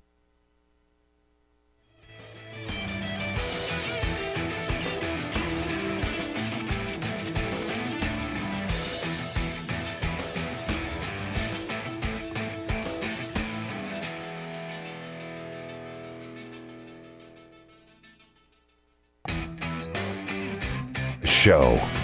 Here we go now at 33 minutes after the hour. Good to have you with us this Wednesday, June 10. The Bill Press Show. We are here in Washington, D.C. on Capitol Hill, studio just down the street from the United States Capitol building. booming out to you all across this great land of ours on your local progressive talk radio station and on Free Speech TV, worldwide on our video stream, TawkrTV. And we're brought to you today by the International Association of Machinists, the good men and women of the Machinists Union under President Tom Buffenbarger, sharpening America's edge on the global economy. You bet. And you can find more about their good work at their website, goiam.org. President Buffenbarger, like every other president of every public and private union, public employees and private employees, opposing the Trans-Pacific Partnership and the Fast Track Authority, which President Obama is trying to get through Congress. Celeste Drake is the Trade and Globalization Policy Specialist for the AFL-CIO, who is also busy trying to stop the TPP, and joins us in studio this morning. Hey, Celeste, good to see you. Great to be here. Thanks, Bill. We're coming right down to the wire. Absolutely. We expect at this point a possible vote on Friday on the fast track legislation. Which means, is that an indication that Speaker Boehner thinks he's got the votes and the president thinks he's got the votes?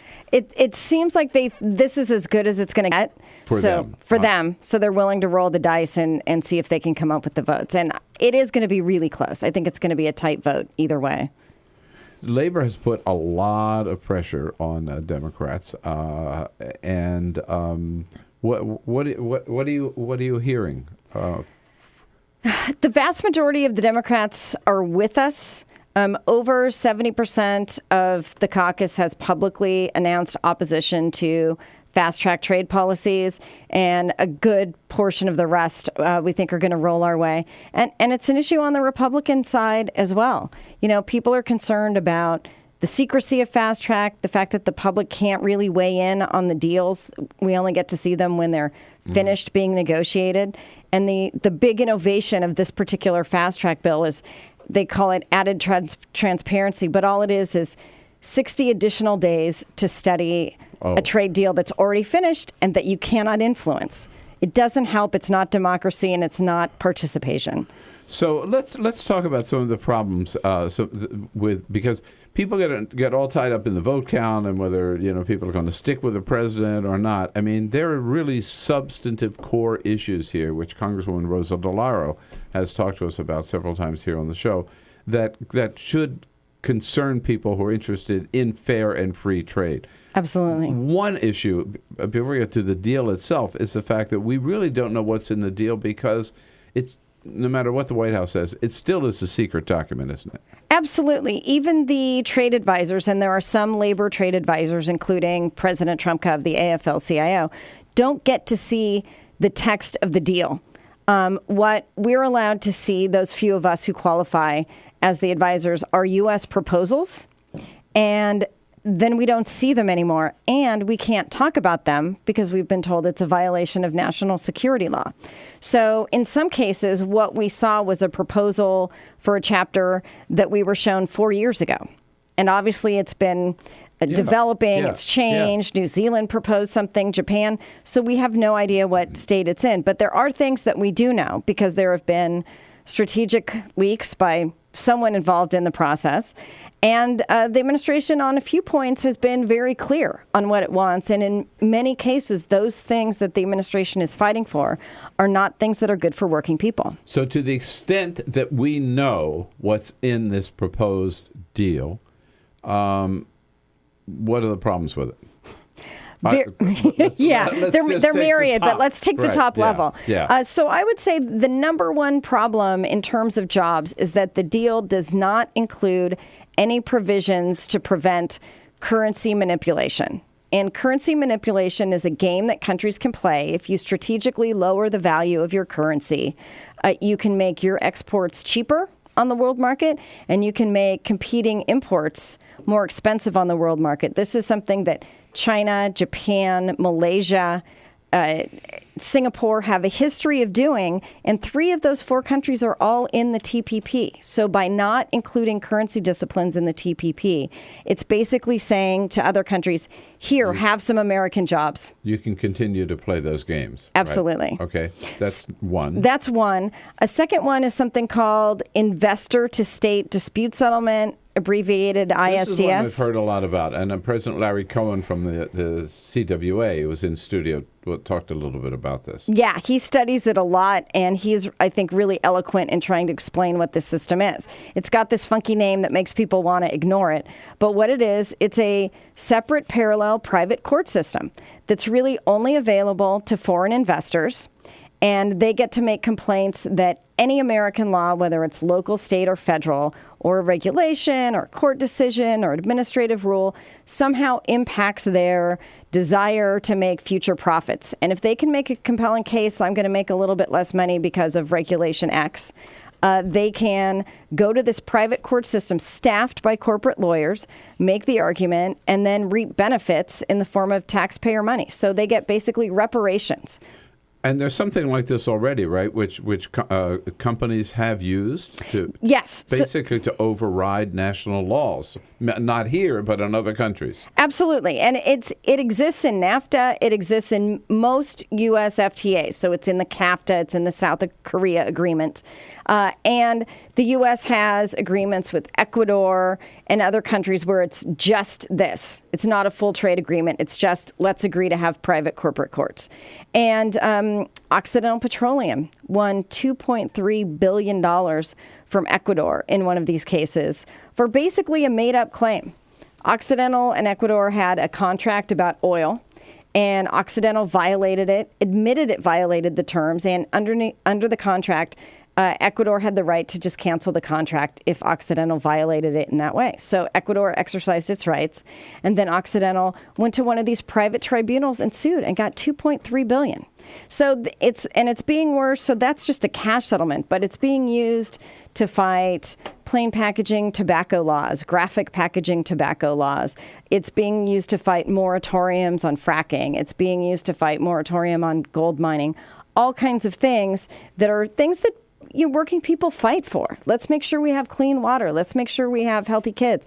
All of these things. And yet now corporations have this special tool to either extract money from governments if they dare to have these laws, or chill them and say, well, if you just repeal it, we'll drop the case, all is well. Except that all isn't well. So, like in layman's language, it means that a foreign company or a group of foreign investors could go to this court and challenge an American law, like regulation from the EPA or whatever, and that court has the authority to allow them to override an American law.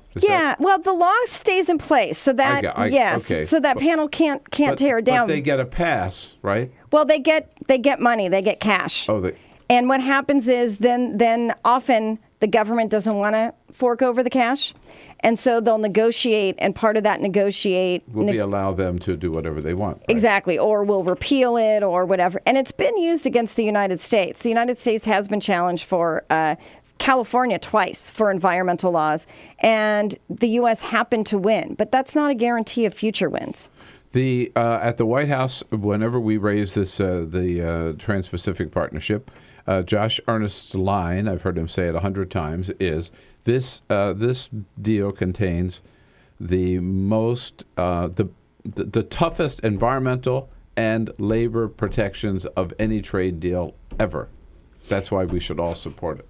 That's only a meaningful phrase if you've ever had progressive, tough, strong labor and environmental protections to begin with. And the fact is that we haven't.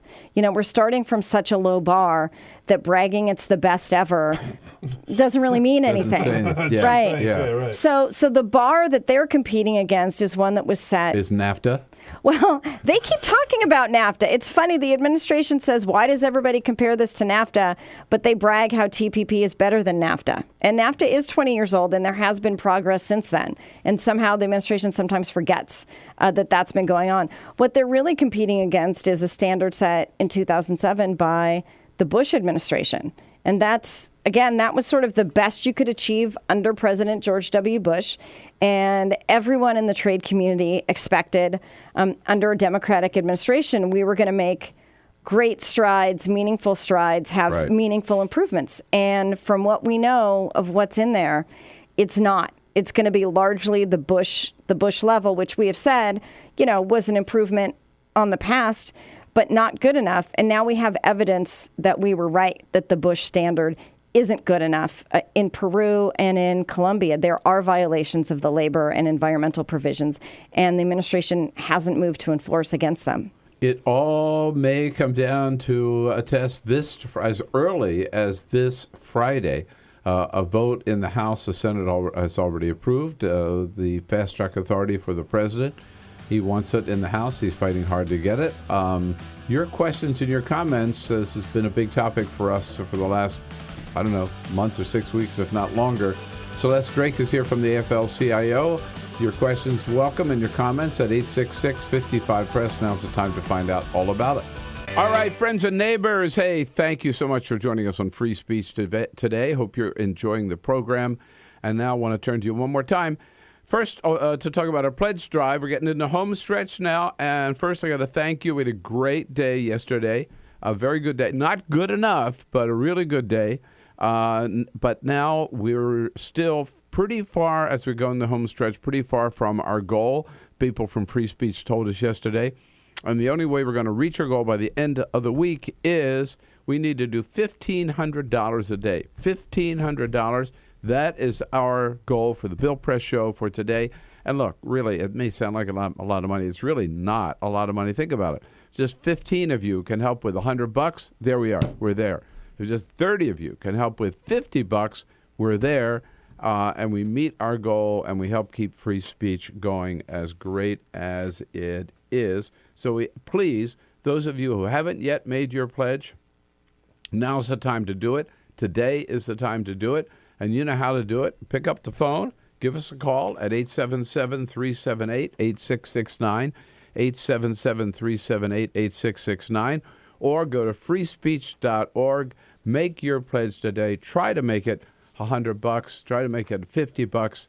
At least that much, and help us reach our goal. And you know how it is. I mean, Carol and I give a lot of money to charity. Sometimes you just write those checks to charity, and you feel good about it, but you don't really get anything for it other than knowing these organizations are doing a good job. But here you really do get something for your money. Number one, you get to see my smiling face every morning, and then Stephanie and Tom and Amy and David and all the rest of the good hosts on Free Speech TV is coming into your home every day. That continues with your help. And secondly, we've got some little goodies for you. If you can help with $60, one-time pledge of $60 will get you that fun little stamp you can use that says not to be used for bribing politicians, your dollars or your checks. For $120, help with $120, a one-time pledge, you'll get a copy of John Nichols from The Nation magazine, his great book about the evil of money in politics called Dollarocracy. Step it up to $240, that one-time pledge, and we'll send you the stamp, the Not for Bribing Politicians, and a copy of that book by John Nichols. For $360, you get the stamp, you get the book, and you get a Free Speech TV baseball cap. And for a very special prize, you want to give yourself a real treat and really help out with free speech. If you can help us with $1,000 and make your way to Washington, Carol and I will take you out to one of our favorite restaurants. We've got some great ones right here on Capitol Hill. We'll have dinner together the next morning, come in, watch the show, meet the team. We'll get some donuts from District Donuts and just have a real party here. So do it today. Remember, we need to reach that $1,500 today. So try to think about at least $100, $50. Help us make that pledge at 877-378-8669. That's the phone number.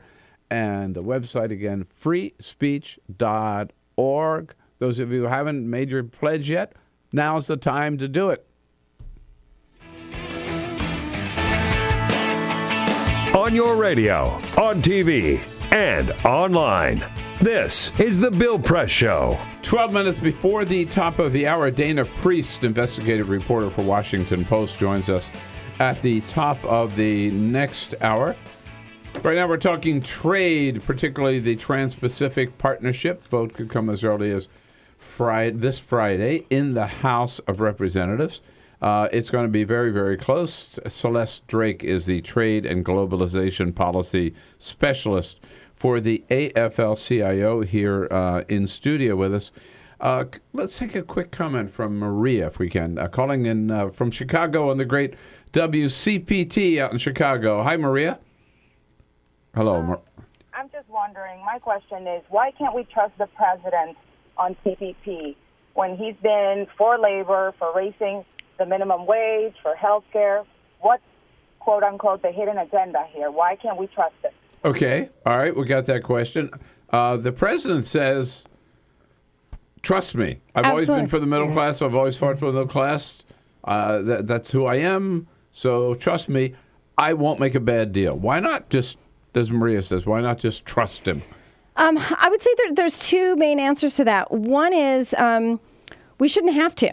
You know, in every other policy area, the proposals, the bills, the rules that are going to be put in place are open. You can study them. You know, the ACA, the most controversial thing that's happened during the president's administration, you could go online and read the bill. You could watch the markup in the Ways and Means Committee. You could watch the markup at Senate Finance. You had access. Everybody knew every word of the Affordable Care Act. Exactly. And it's possible to do that in trade. It's just that the USTR, the agency in the federal government that negotiates these, has never operated that way and really doesn't want to be subject to that scrutiny.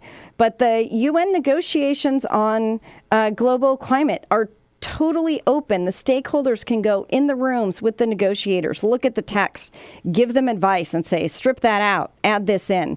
The same at the World Intellectual Property Organization, which negotiate deals about copyrights, for example. So we shouldn't have to. That's not democratic.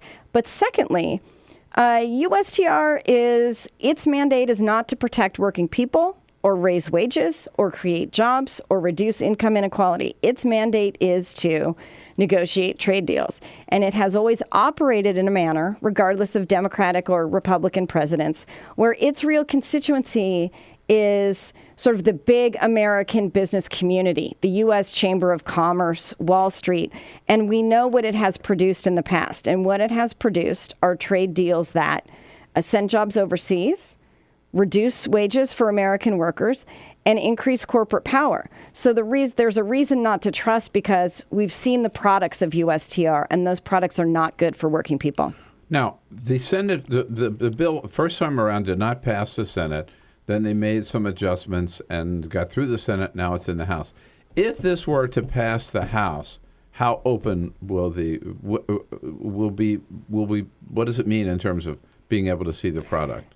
It will not open up the product at all. It essentially locks in the current process that USTR is using to share text with Congress, which means a member of Congress and his or her staffer who has a top secret or secret, some kind of clearance, can go into the secret room, look at the text, can't take notes, can't take photos of it, can't take home with them and study it. They can just sort of look at it briefly and leave.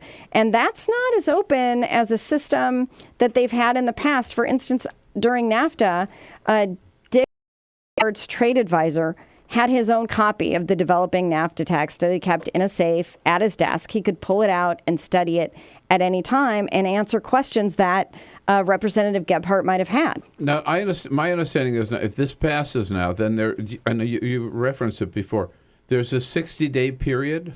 Yes. So this is the other thing that the bill supporters are bragging about, new transparency. They say it's so transparent, you get to see the completed TPP deal 60 days before the president signs it. But that's when it's done. At that point, the president is not supposed to change it. He or she is supposed to simply sign it. And, Congress can't change it. Can't do anything. So there's no sort of, national referenda. Is this a great deal? There's no opportunity for Congress to say, take out those special private tribunals for foreign investors. There's no opportunity to say, wait a minute, what you've put in here for labor isn't going to raise wages for American workers. And it's just sort of 60 extra days to study something that's likely going to harm you. It doesn't let you change the policy. It's already been decided and you had no say about the making of that document, right? And exactly. Of the trade deal. Now that it's already been decided, we're going to let you see what we've decided, but you can make no changes, do nothing about it. But the president will wait 60 days before he signs it. That's exactly right. It's absurd, undemocratic. It would be, almost an absurdist play and funny if it weren't so serious, because it really impacts all of us.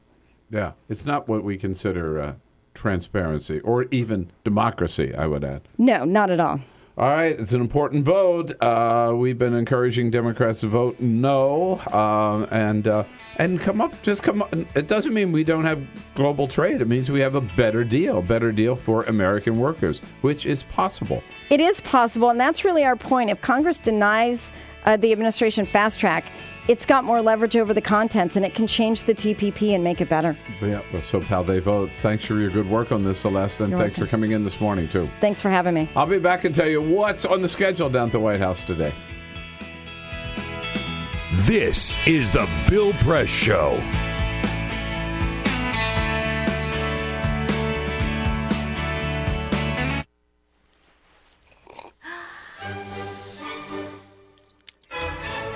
When I started learning about nutrition, about which, by the way, much less is known than you might think, I learned that what mattered most about one's health was not necessarily the nutrients, good or bad, that you were consuming or staying away from, or even the calorie counts. But what predicted a healthy diet more than anything else is the fact that it was being cooked by a human being and not a corporation.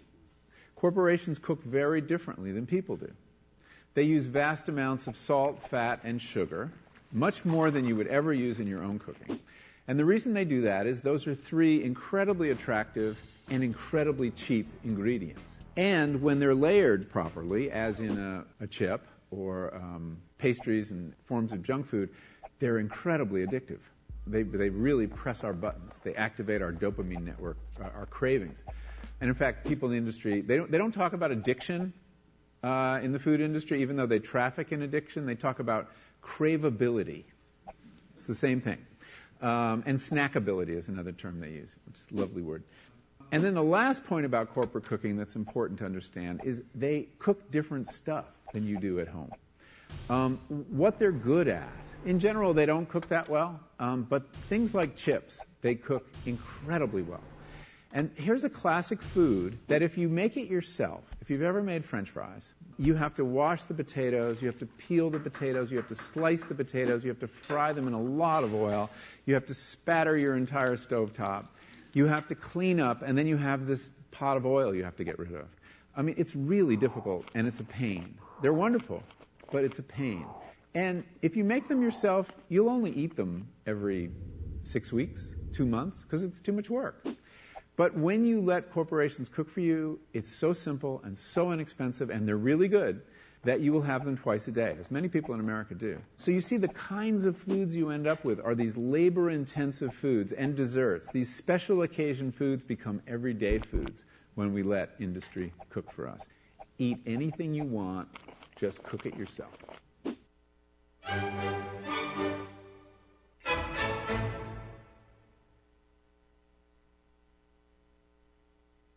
So, I'm kind of new here, but I've noticed a trend. My human does this funny thing where she goes around and gets all my toys, and then she hides them in that basket by the door. But it's always the same basket, and it's always in the same place. And then she acts so surprised when I find them, but, she's putting them in the same basket. Again. It's like, hello? That's where you put it last time. You were the worst at hide and go seek.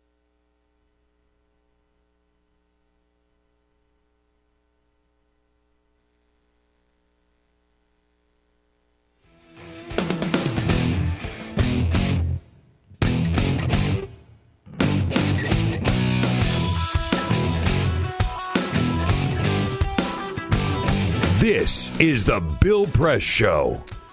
3 minutes before the top of the hour, President Obama, 2 big meetings on his schedule today.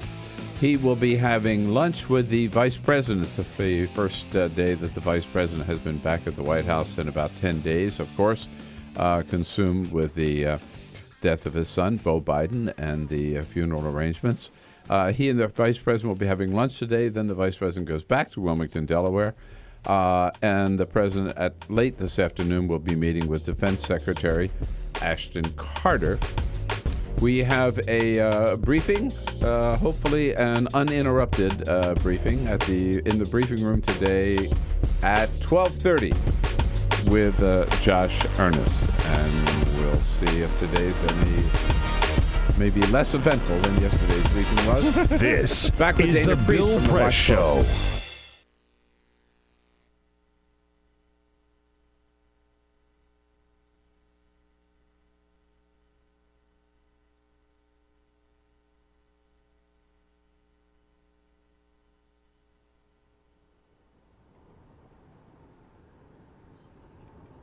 What they told us we were doing was going to rid the state of frivolous lawsuits.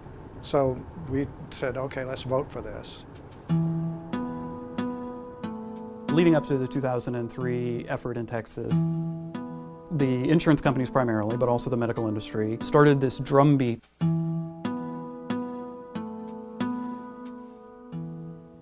They were alleging that medical malpractice lawsuits were soaring and the cost of healthcare was going way up. They barraged the citizens of Texas with these frightening, scary messages that we were in some sort of crisis. But the reality was that simply wasn't true.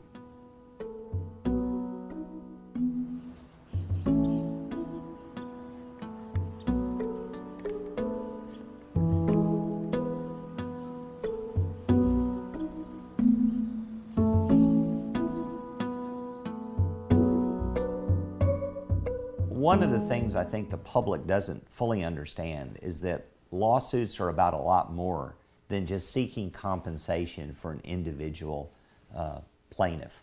By giving damages to the individual, the jury is sending a message about safety to the doctors, the nurses, the hospital. Please change your ways. Make healthcare safer to protect all of us. Bill and Kelly Putnam experienced a nightmare scenario. They're in the nursing home with their father.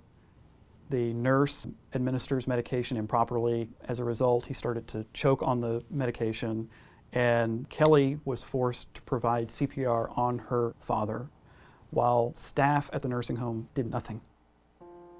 I was probably 6 inches away from my dad's eyes. He's no longer thrashing, he's no longer moving. And so they took him to the hospital, they worked on him, cause of death, aspiration. Texas Board of Nursing ruled that the nurse not only did what we said she did, but she also said that the facility had her destroy the medical records for that day and create a new version. I decided to give a lawyer friend a call. I went through probably 10, maybe more. All of them I got the same letter back stating that because of tort reform, we cannot afford to litigate these types of cases. What the 2003 restrictions did was make it economically unfeasible for most attorneys to take most medical malpractice cases. It's a cynical attempt to make it harder for people to go to court by making it harder for them to get representation.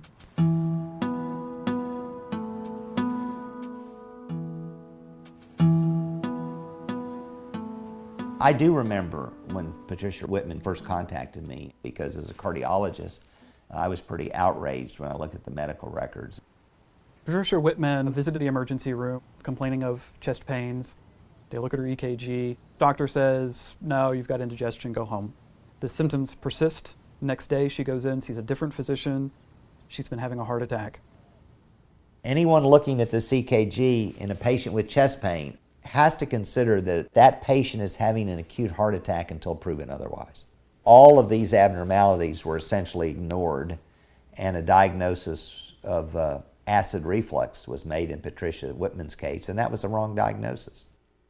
The doctor came in and he said that I had substantial permanent heart damage and that I was, quote unquote, 100% disabled. Prior to the heart attack, I had a 3,500 square foot home that I took care of. And I was on my feet 8 hours a day going to cosmetology school. Then I would come home and cook for my kids and do whatever else needed to be done. I did it all. After the heart attack, I couldn't keep up with the house. I couldn't pay the mortgage. My life has changed a lot. I will never be able to do what I used to do. I have to depend on 5 heart medications that I have to take every day in order to survive. This is a letter from one attorney. It would be difficult to prove that the ER physician's conduct rose to the level of gross negligence. No attorney would take my case. Tort reform involved a specific passage of language that said that a simple negligence standard no longer applied to emergency room care in Texas. The new standard was a gross negligence standard called willful and wanton negligence. You have to prove in court that that doctor saw me walk through the door and said, that's my next victim. And of course that doesn't happen. And so people like Patricia Whitman, who find themselves in the emergency room and are misdiagnosed or harmed, face almost no ability for accountability.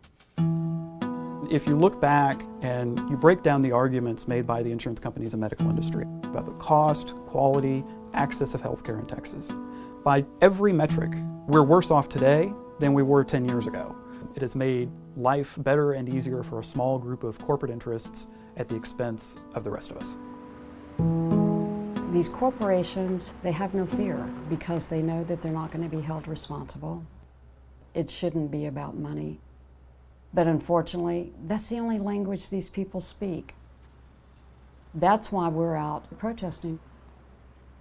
We will stand out on the street in front of the facility with signs that state what happened and make sure that they understand that we're not going to go away and that what they did was wrong.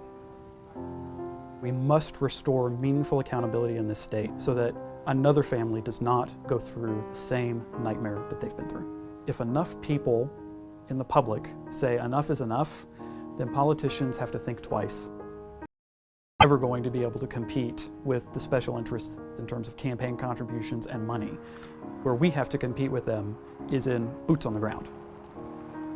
The more people that rise up and say, we want our rights back, then they have to think about it. And once we've made them think about it, then half the battle is won.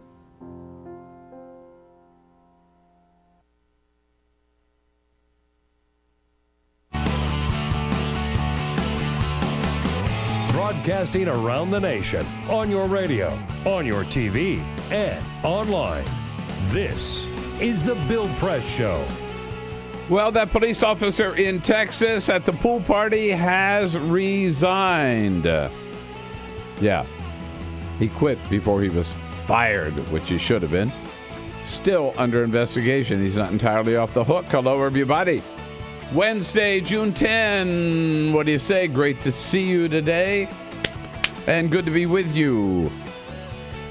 All across America on the Bill Press Show, on your local progressive talk radio station, on Free Speech TV worldwide, on TawkrTV. Hello, hello, hello. Lots going on.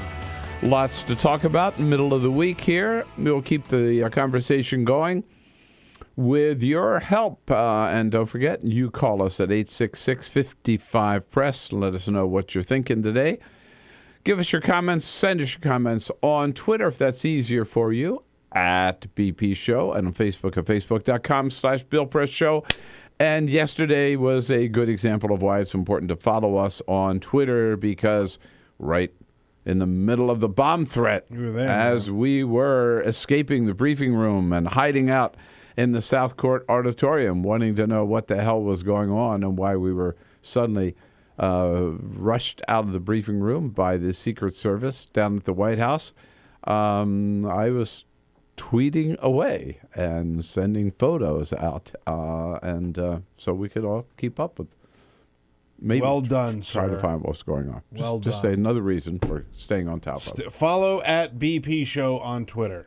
We got the entire team here, Peter Ogburn and Elisa Murphy this morning. Hello, Bill. Hey, good morning. Jamie Benson joins us to take your calls at 866-55-PRESS, and Cyprian Bolding, our videographer, on the job as well.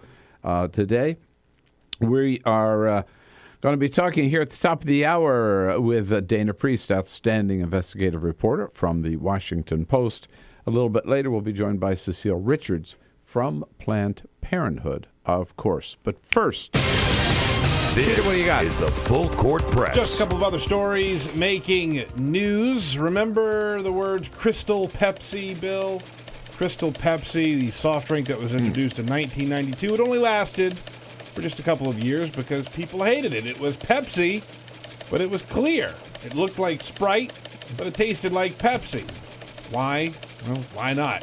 But it went away because people didn't like it. Nobody bought it. But yesterday, Pepsi signaled that it might be coming back. They sent a letter to a man who's a big fan, who has been lobbying Pepsi to bring it back. They said, "We definitely hear you and all your followers, and we think you'll be happy with what's in store," and had the logo for Crystal Pepsi at the top of the letter. So no kidding. Whoa. It might be coming back. Might be coming back. How about this for a big idea? Richard Branson from Virgin made a big announcement. He put out a statement that said, "I'm very proud that Virgin Management has introduced a new initiative giving all employees in our London and Geneva offices a year's full pay for shared parental leave." What? A Really? year's paid leave to go. And by the way, Yeah. this is for men and women if you have a child. So it's a pretty big step here. In fact, they put out a picture of a baby of one of the employees with a sign holding a sign that says, "Screw it, let's do it." Get it done and make it happen for their employees. But, I mean, with a year, you could take time off, make a baby, and start on the second. Start making another one. Have the baby, take care of the baby, and then come back to work. There you go. There you go. You send All the right. kid off to college and, you know. Hey, yeah, boy, we've been getting a lot of rain here, Bill. We've been getting a lot of rain here in Washington, D.C. Not just in Washington, D.C., all around the country. It's wet out there. How wet is it? A weather records show that it has been the wettest month on record for the month of May. Here's the numbers. We began keeping records on the rainfall back in January of 1895. And of those 1,445 months since we began keeping those records, May of last year was the wettest month nationwide that we have ever seen. Nationwide, more than 20 states in the plains of the Midwest were wetter than average in May, and that's where we made up that record. It's all Right. the things in the Midwest. A lot of rain we had here. Yeah. A lot of rain. Would have been nice if some of it had been in California. I'm telling you.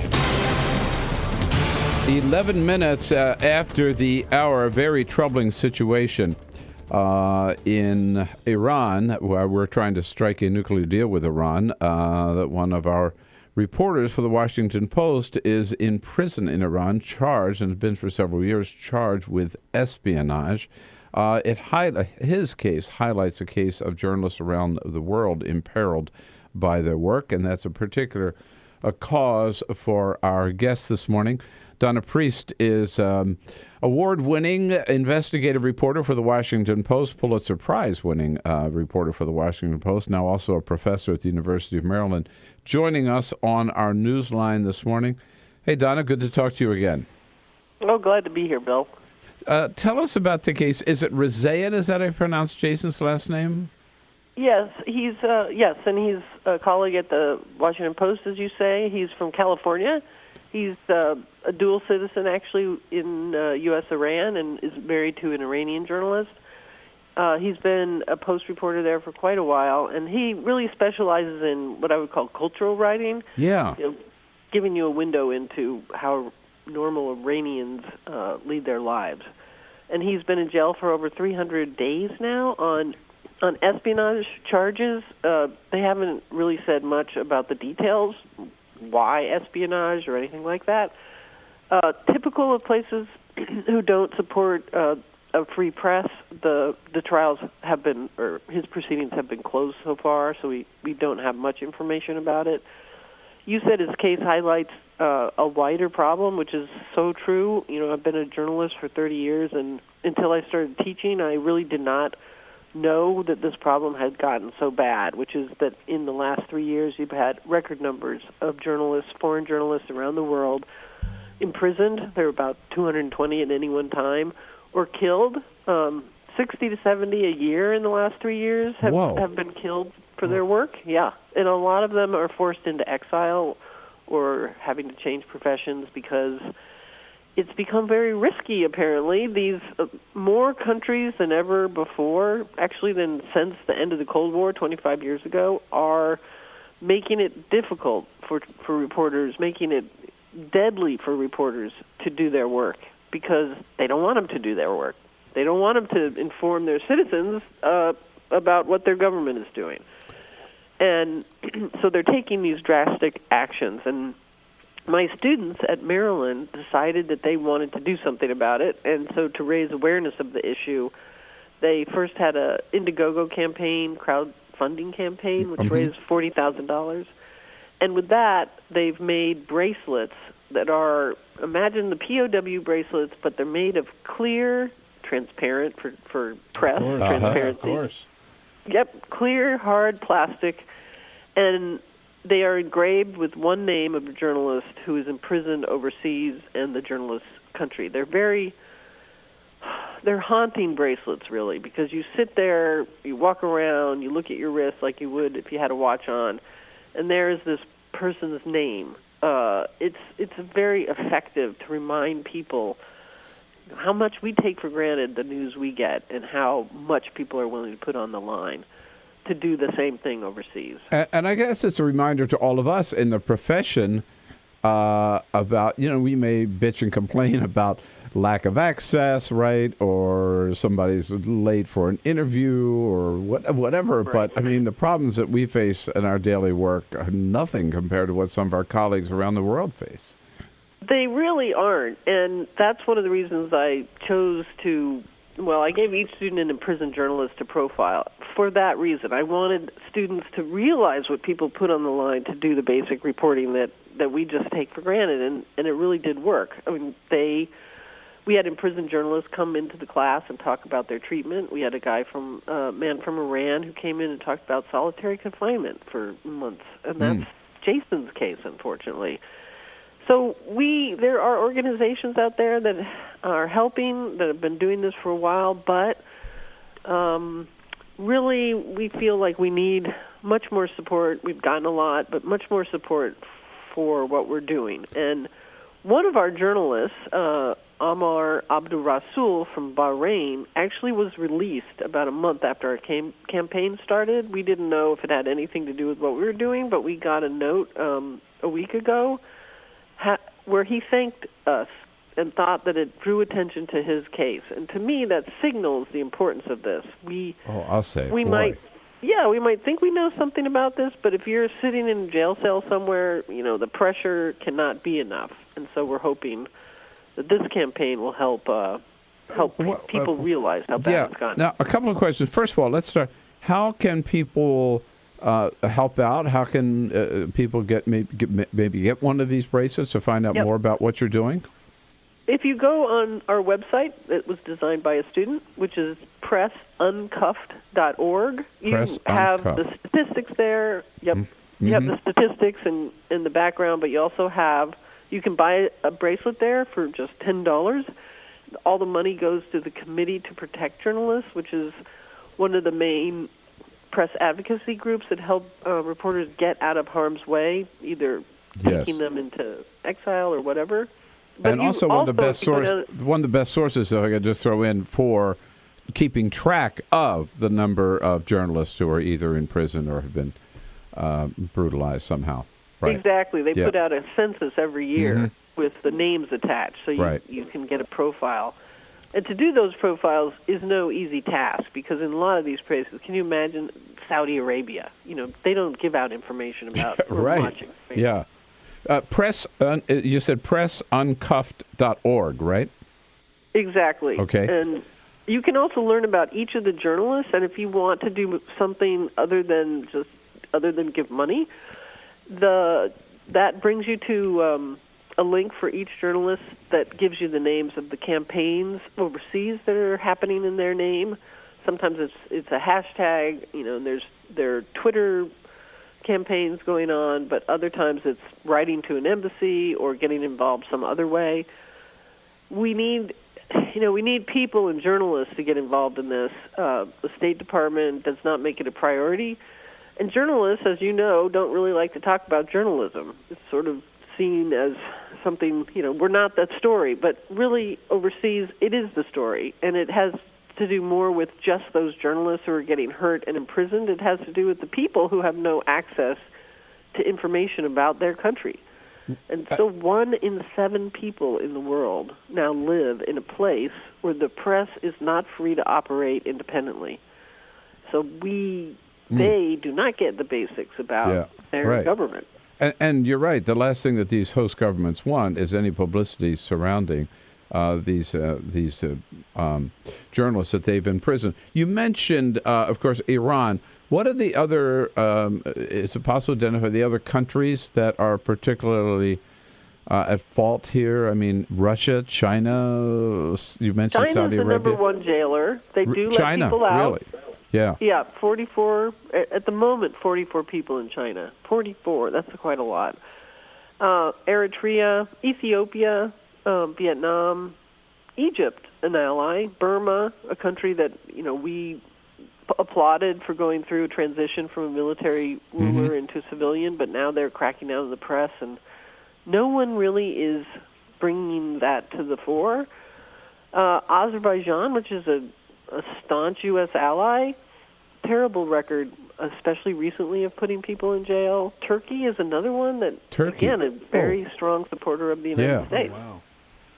Right. Yeah, but what you're saying is obvious then, that the State Department is not making this a priority. I mean, they really don't. They make it. They make a hoopla out of it on World Press Freedom Day, and they may be doing some things behind the scenes. But I've done a lot of reporting on this, and countries where this is a problem, the journalists don't think they are doing very much at all. And that, if they will say in unguarded moments that it's because other interests trump the issue of free speech and independently gathered information, and those are obviously the military issue.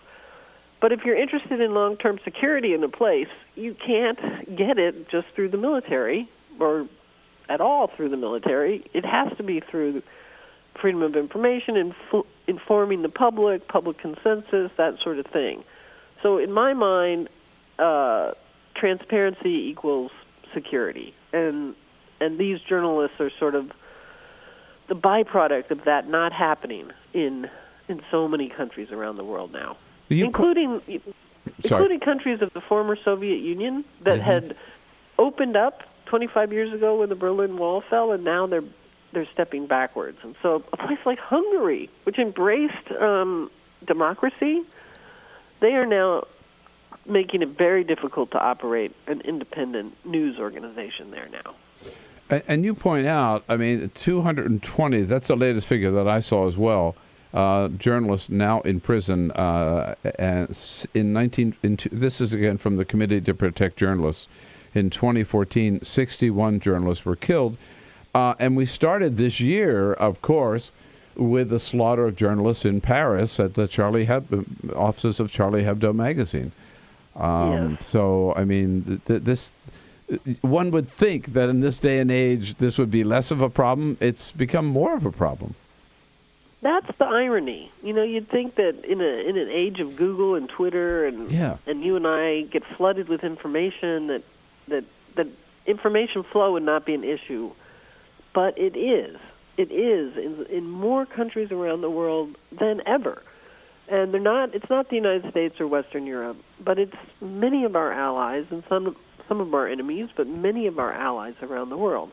And they get away with it because there isn't much attention. There's no cost to them for doing this. And when the cost becomes greater, they really think about this, twice or more. Mm-hmm. Right. And, we do see examples of that.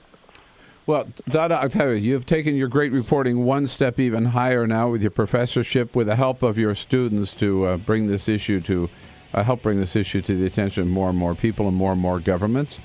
I congratulate you for that. Thank you for that. And thanks for your time this morning, too. We'll send some help your way as much as we can. Thank you. Glad to be here. All right. Donna Priest, great reporter, investigative reporter. She's the one who broke the story of the black sites and rendition and all of that for the Washington Post. Got the Pulitzer Prize for reporting there. And now out there speaking up for journalists around the world. That website again is Press Uncuffed, all one word, pressuncuffed.org. This is the Bill Press Show.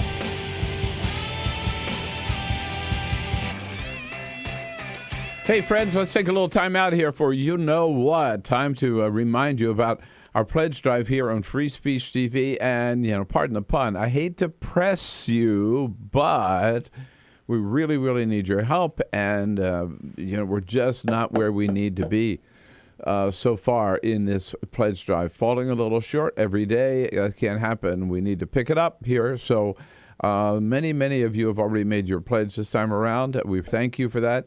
For those of you who hadn't, don't put it off. Don't put it off any longer. Really, really, really need your help. Look, this is not complicated. I tell you every day.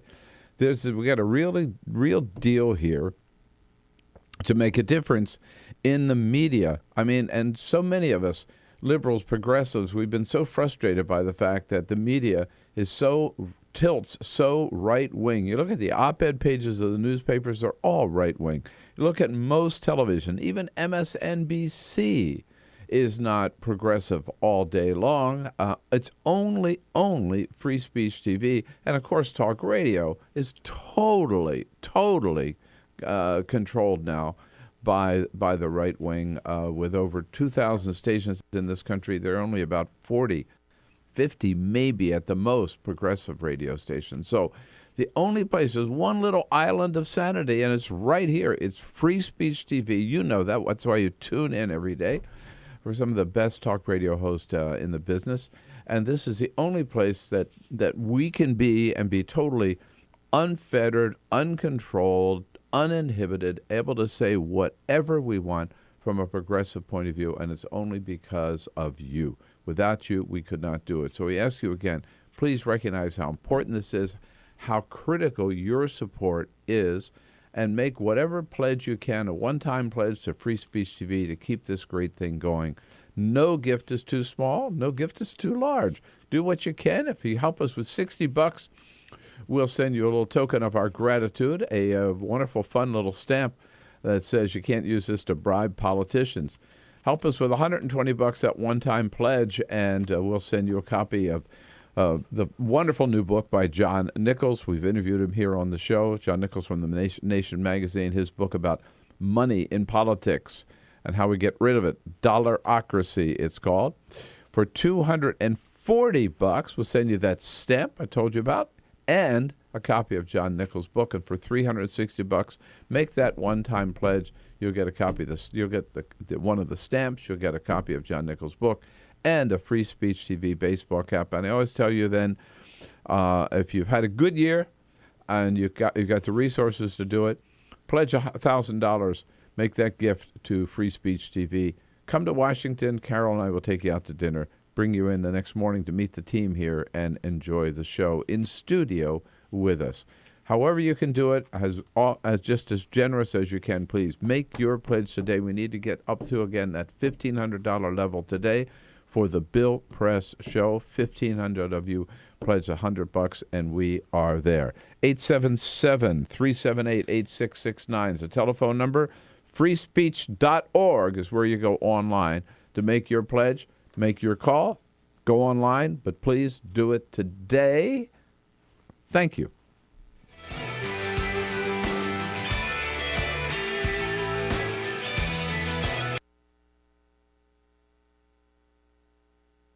The average text takes your eyes off the road for nearly 5 seconds. At highway speeds, that's enough time to travel the length of a football field. Stop the texts, stop the wrecks.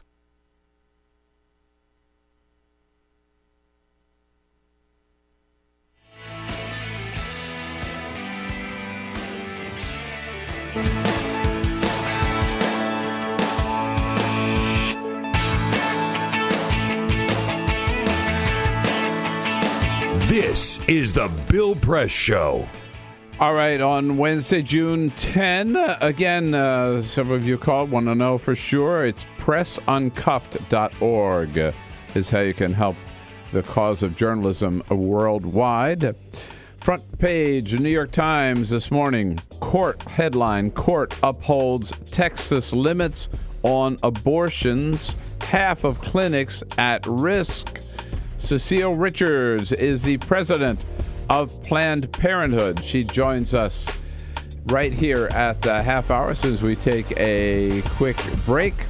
So good reason for hanging around here on this Wednesday edition of the Bill Press Show. Back with Cecile Richards. This is the Bill Press Show.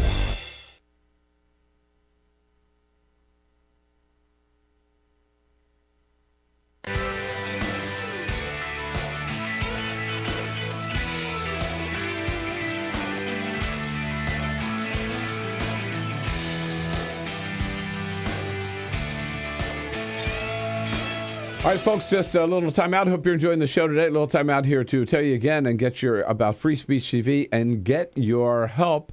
And, you know, we reach out to you, all of our viewers around the country during these pledge drives, ask you to help. And we're so grateful when you do. And it's very rare, though. We get a chance to thank one of you actually in person. So we welcome to the show today and to our studio Craig Tepfer, all the way from Chelsea, Michigan, a regular Free Speech viewer and a very generous contributor to Free Speech. Craig, it's good to see you. It's good to be here, Bill. Thank you for coming in all the way from Chelsea, Michigan. I know last year we met because you were made a $1,000 pledge. You and your daughter came. Carol and I, we all went out to dinner together, had a good time. That was a lot of fun. Had a great time. Right. And it's good to see you back. So tell us again, why do you really like Free Speech TV? Free speech to me is the dream come true. It's television without commercials, plain and simple. Yeah. And you like the people and obviously in the content on Free Speech? All of the regular programs plus all of the special programs you can't find anyplace else on the television set. It's the one progressive television channel people don't realize is maybe in the country, right? 24/7, where you can always count on going there and hearing good stuff from a progressive point of view. This is true. It's 24 hours a day. All of the programs are great to watch, intellectually stimulating, and have great progressive concepts. Well, we wouldn't be here without people like you, and I want to thank you again personally. And you're back today because you want to make another pledge and challenge people to meet it, right? That's right. I would like to pledge a half of my net worth, 0.5% of my net worth, to match the Koch brothers' donation to the GOP. So I am committing $500. Great. To the Free Speech TV, and hope that your listeners can match that. I think that's a great challenge, all right? So there you go. There's $500 from Craig Tepfer today. You can match that yourself or a couple of you, 2 or 3 of you. Get together, get your family members together, and match this pledge so Craig doesn't feel alone.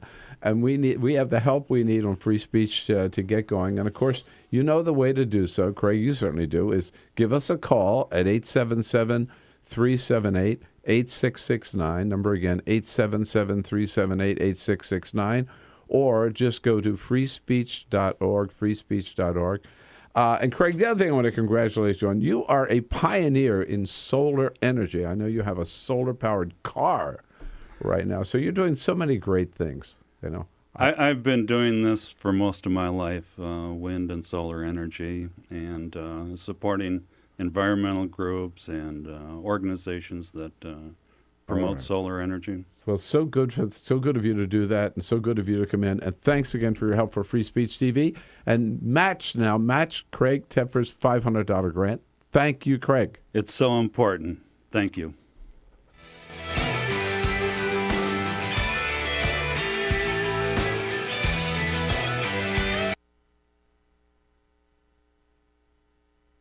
The average text takes your eyes off the road for nearly 5 seconds. At highway speeds, that's enough time to travel the length of a football field. Stop the texts, stop the wrecks.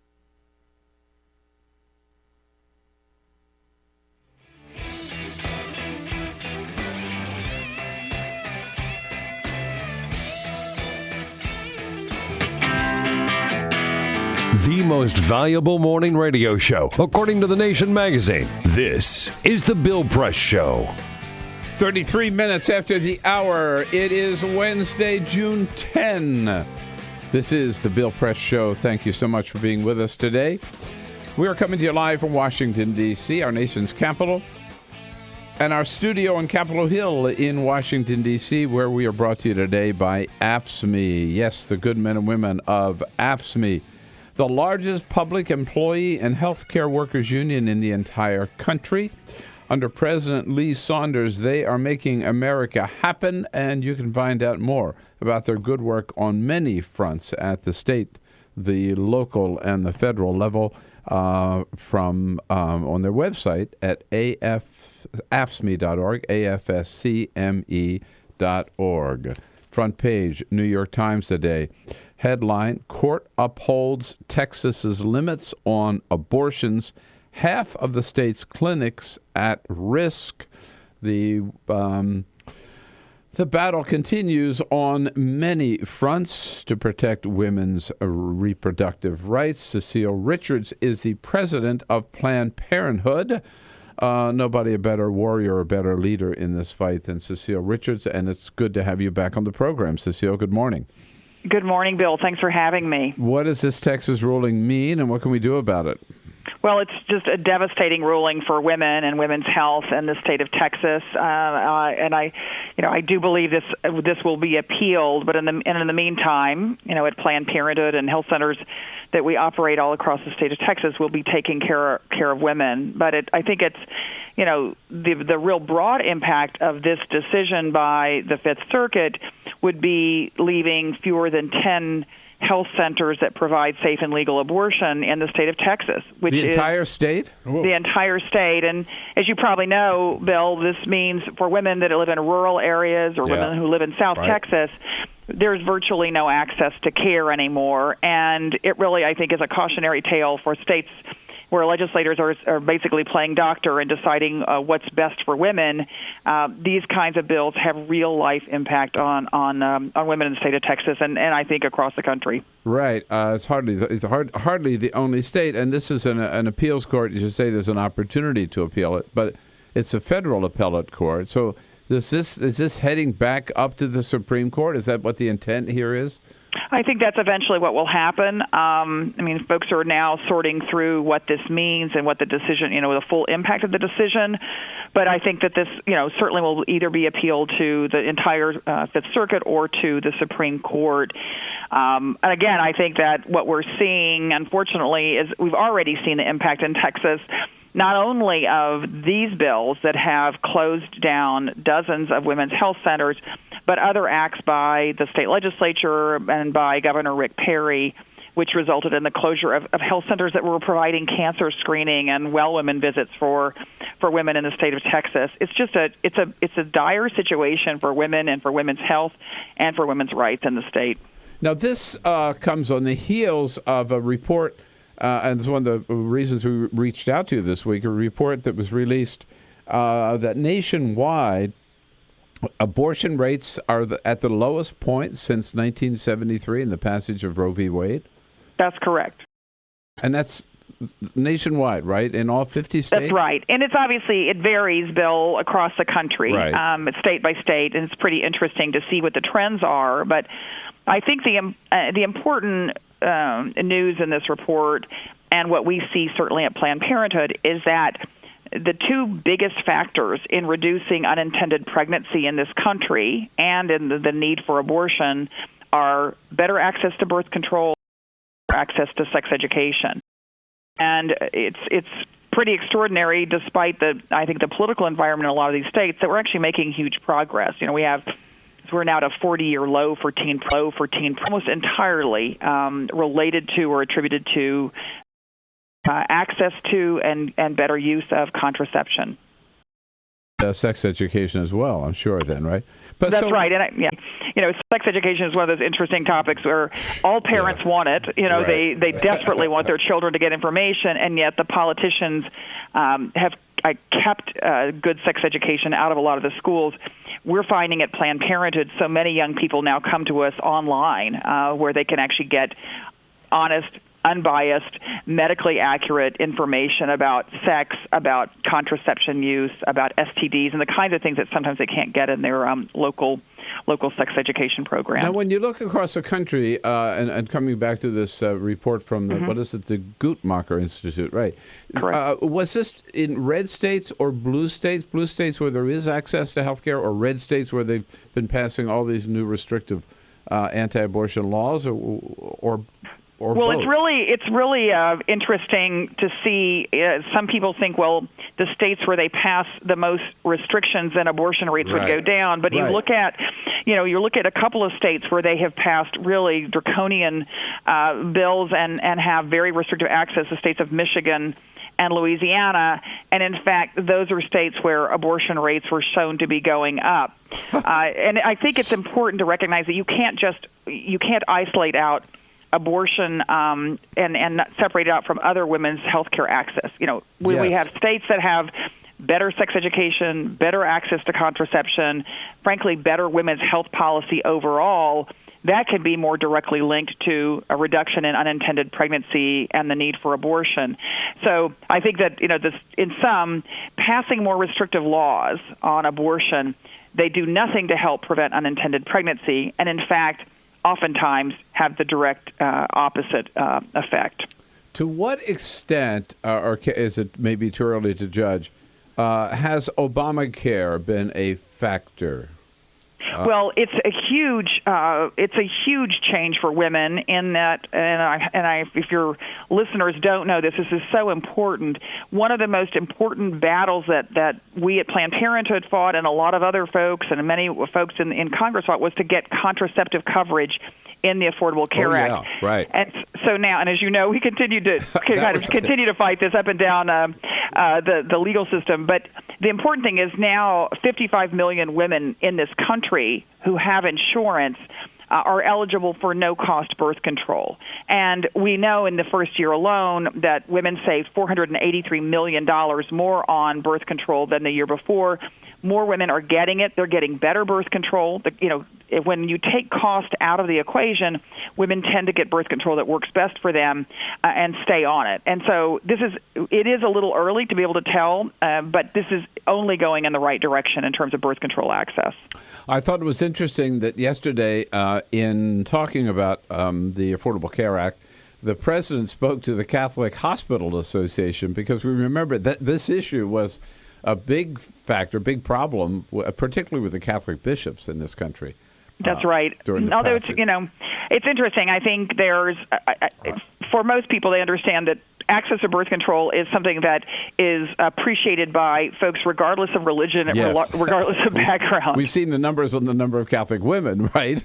Right. I mean, virtually every woman in this country who is sexually active at some point uses birth control. And again, that includes Catholic women. And it is the best way to prevent unintended pregnancy and the best way, obviously, to prevent the need for abortion. But I do want to emphasize how important it is that that's not enough alone. Women have to have access to safe and legal abortion. Decisions like the Fifth Circuit decision yesterday are devastating, particularly for women who already have the least access to health care in America. Cecile Richards, our guest. She's president of Planned Parenthood. Cecile, I have to ask you a final question. It's such a great organization, all the greater and all the more powerful impact since you have been at the leadership of it. And Planned Parenthood has been under the gun for years from conservatives who want to shut you down and deny the funding and all. How goes the battle today? Well, I think, Bill, we're making huge progress, both as an organization, as a country, particularly in getting birth control more accessible to women. So that's a big win. And the interesting thing, though, I think on the movement side of this is that every time someone takes a whack at us, we just grow stronger. I mean, we are now more than 8 million supporters in this country. That's more than doubled in the last few years. And I think the exciting thing for those of us who have been working on these issues a long time is that so many of them are young women and young men who, for them, it's unthinkable that we would go back to a time in this country where reproductive health care was not available for all people. So that gives me hope. Well, good, and I think you should take a lot of credit for that. And I think also people have come to recognize the many services that Planned Parenthood provides, right? Yes, across absolutely. the board. No, for millions of women, we're their only health care provider, and they may come to us for birth control, but while they're at the health center, they also get their cancer screenings and their well women checkup and, counseling, advice, the kinds of things the kind of medical care and preventive care that is going to make this country healthier. Yeah. Well, great work, and keep up the good fight, Cecile Richards. We know we can count on you. Thanks, Thanks Cecile. a lot, Bill. Good to talk to you. Great to talk to you again, too, Cecile Richards. President of Planned Parenthood, PlannedParenthood.com. This is the Bill Press Show.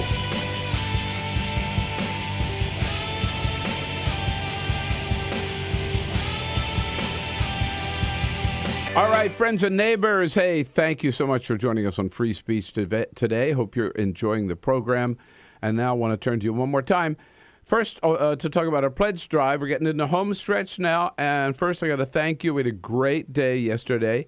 A very good day. Not good enough, but a really good day. But now we're still pretty far, as we go in the home stretch, pretty far from our goal. People from Free Speech told us yesterday.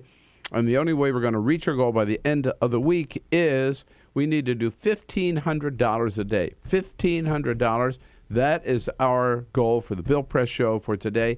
And look, really, it may sound like a lot of money. It's really not a lot of money. Think about it. Just 15 of you can help with $100. There we are. We're there. There's just 30 of you can help with $50.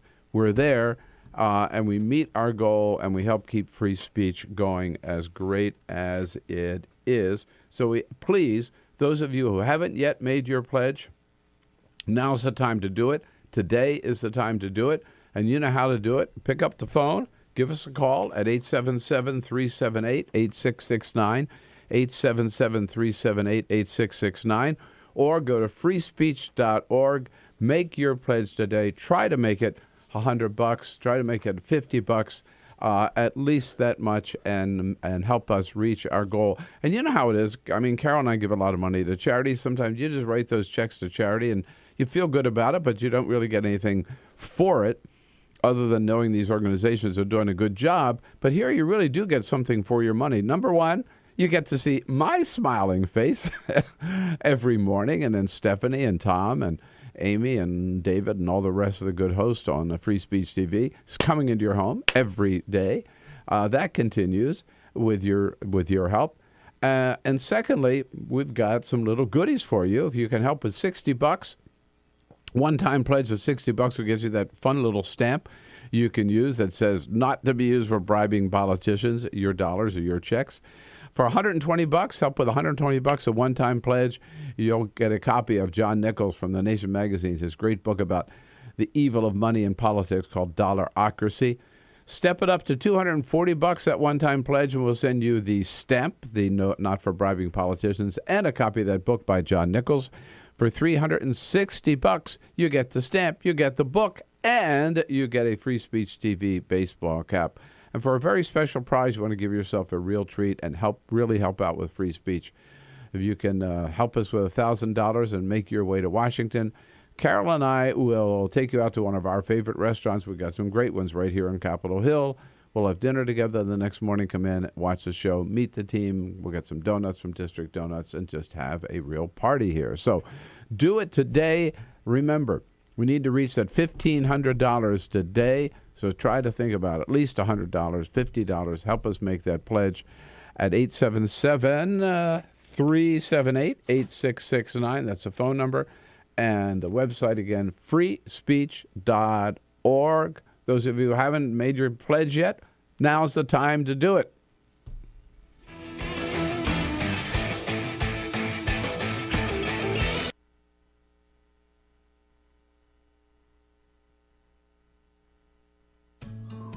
You wouldn't let money just blow out of your house. So when your AC or heater is on, make sure the doors, windows, and fireplace flue are shut tight. If you're headed out, turn down the AC or lower the heat by 10 degrees. And always keep your water heater set at 120. A little bit of common sense goes a long way. Get more great tips at energysaver.gov. So, I'm kind of new here, but I've noticed a trend. My human does this funny thing where she goes around and gets all my toys, and then she hides them in that basket by the door. But it's always the same basket, and it's always in the same place. And then she acts so surprised when I find them, but, she's putting them in the same basket. Again. It's like, hello? That's where you put it last time. You were the worst at hide and go seek.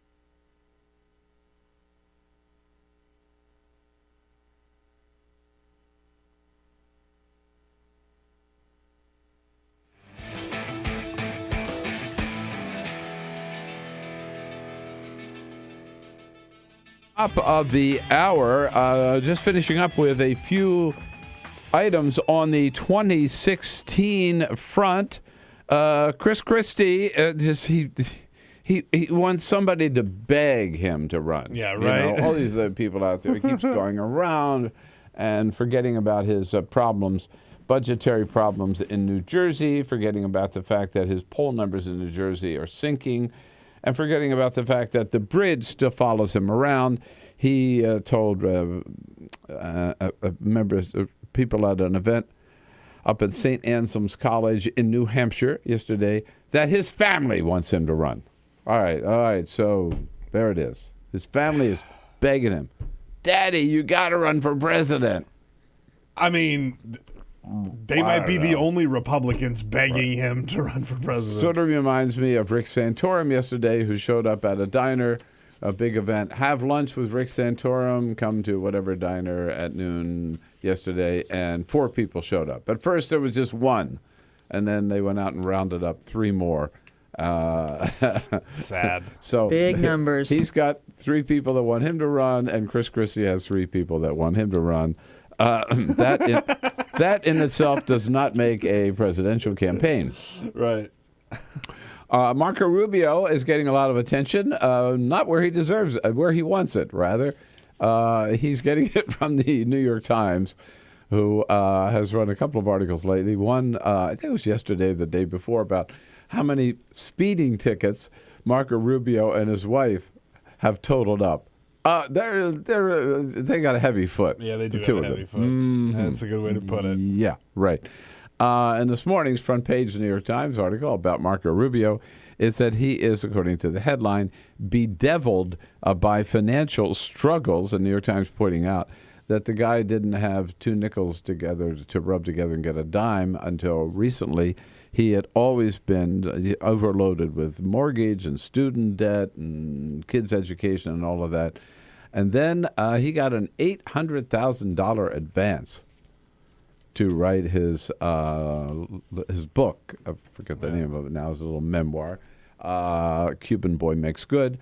And he immediately went out and spent a big chunk of it on a luxury speedboat. Yeah. Saying, this is what I've always wanted. This is my dream come through. Right. Yeah. $80,000 he spent on that boat. Oh, is that right? Yeah. Well, that boat could get him back to Cuba. That's right. That's right. Part of the problem he has here, by the way, is that he's trying to make the argument that this is not a luxury purchase. He's trying to say an $80,000 boat is not a luxury purchase. It's a luxury purchase. It's a luxury purchase. And by the way, it's okay. It's all right, right. You got the money, you can spend it, but don't deny it. Yeah, right. Yeah, right. You're out splurging on something that you don't need, but you just want. Yeah. And Jeb Bush has really kind of really stepped in it. Our good friend Laura Bassett has uncovered something back in 1995. And we don't know whether Jeb Bush is in Germany right now. He's in Europe, right? We don't know whether he's changed his policy. But in 1995, Jeb Bush came out with a statement about single moms.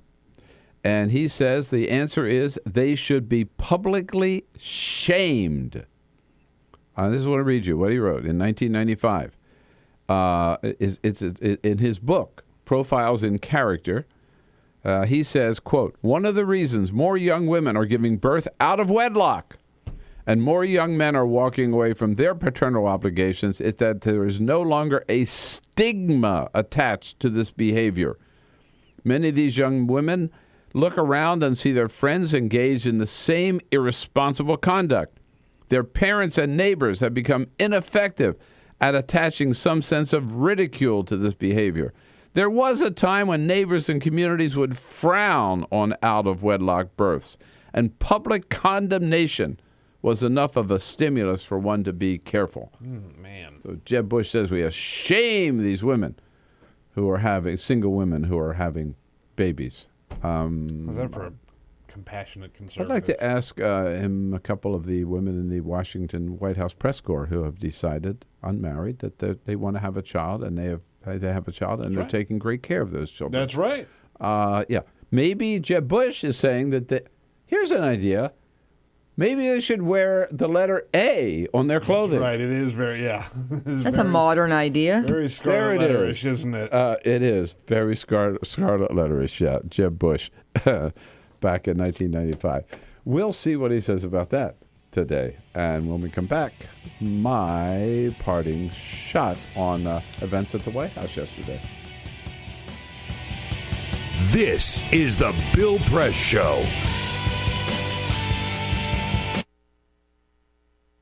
It is possible to read the history of this country as one long struggle to extend the liberties established in our Constitution to everyone in America. In other words, who, according to our laws and culture, gets to be considered a person? The law creates legal personhood, and movements create law and change culture. So, how have the courts passed laws to shape our culture? That history goes way back before Citizens United. 1819, Dartmouth College versus Woodward, Supreme Court case, turned a corporate charter from a government-granted charter to a contract. This ruling gave corporations standing within the Constitution. 1886, Santa Clara County versus Southern Pacific Railroad. Though the court did not rule on corporate personhood, the decision was subsequently cited as a precedent to hold that a private corporation is entitled to the same 14th Amendment rights of due process and equal protection as human beings. This makes it impossible for us to make laws that treat local businesses any differently than giant multinational corporations, even if their business practices are deemed to be harmful to workers, the environment, and communities. They have a history of violating the law. Hale versus Henkel, 1906. The court granted corporations the Fourth Amendment search and seizure protection. Dodge versus Ford Motor Company, 1919. The Michigan Supreme Court says the business corporation is organized and carried on primarily for the profit of the stockholders. Stockholder primacy is established. The purpose of the corporation, according to the court, is no longer to serve the public good, as it had been. It is now to maximize profit for shareholders above all else. Pennsylvania Coal Company versus Mahon, 1922. Corporations get the Fifth Amendment takings clause, meaning if you pass a regulation that impacts a corporation's ability to make a profit, that is deemed a taking, and they can sue for the right to future profits lost. This creates a chilling effect, and local and state governments become much more hesitant to pass laws in the public interest for fear that corporations can claim loss of potential profits that cities and states will be on the hook to pay. Buckley versus Vallejo, 1976. The Supreme Court rules that spending money to influence elections is protected under the First Amendment, in effect saying that money is speech. Citizens United versus Federal Election Commission, 2010. Today, the Supreme Court of Chief Justice John Roberts declared that because of the alchemy of its 19th century predecessors in deciding that corporations had all the rights of people, any restrictions on how these corporate beings spend their money on political advertising are unconstitutional. The court's ruling threatens to undermine the integrity of elected institutions across the nation. It's a rejection of the common sense of the American people.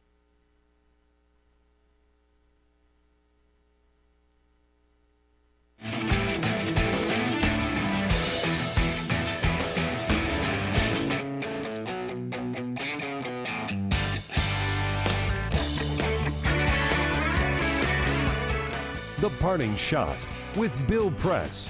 This is the Bill Press Show. Well, it's exciting covering the news every day at the White House. It was even more exciting yesterday making news at the White House, as you probably heard by now. We were in the middle of our briefing with Press Secretary Josh Earnest when a Secret Service agent suddenly walked in from outside and announced, "Sorry to interrupt, but we have to evacuate the briefing room immediately." We all jumped up, were herded outside and over to the old executive office building, where we huddled for about 20 minutes with still no idea of what was going on. Just about the time I learned from a good source that there had been a bomb threat to the briefing room, we were given the all clear and marched back to the White House, where Josh Earnest confirmed the bomb threat, but couldn't explain why the threat was so dangerous they had to evacuate all of us, and yet the president, barely 50 yards away in the Oval Office, just sat there at his desk and remained at work. It was all very exciting and very puzzling, but I'll tell you right now, I'd rather cover the news at the White House than make it. Hey, folks, that's it for today. Have a good one. This is we'll see the you Bill tomorrow. Press Show.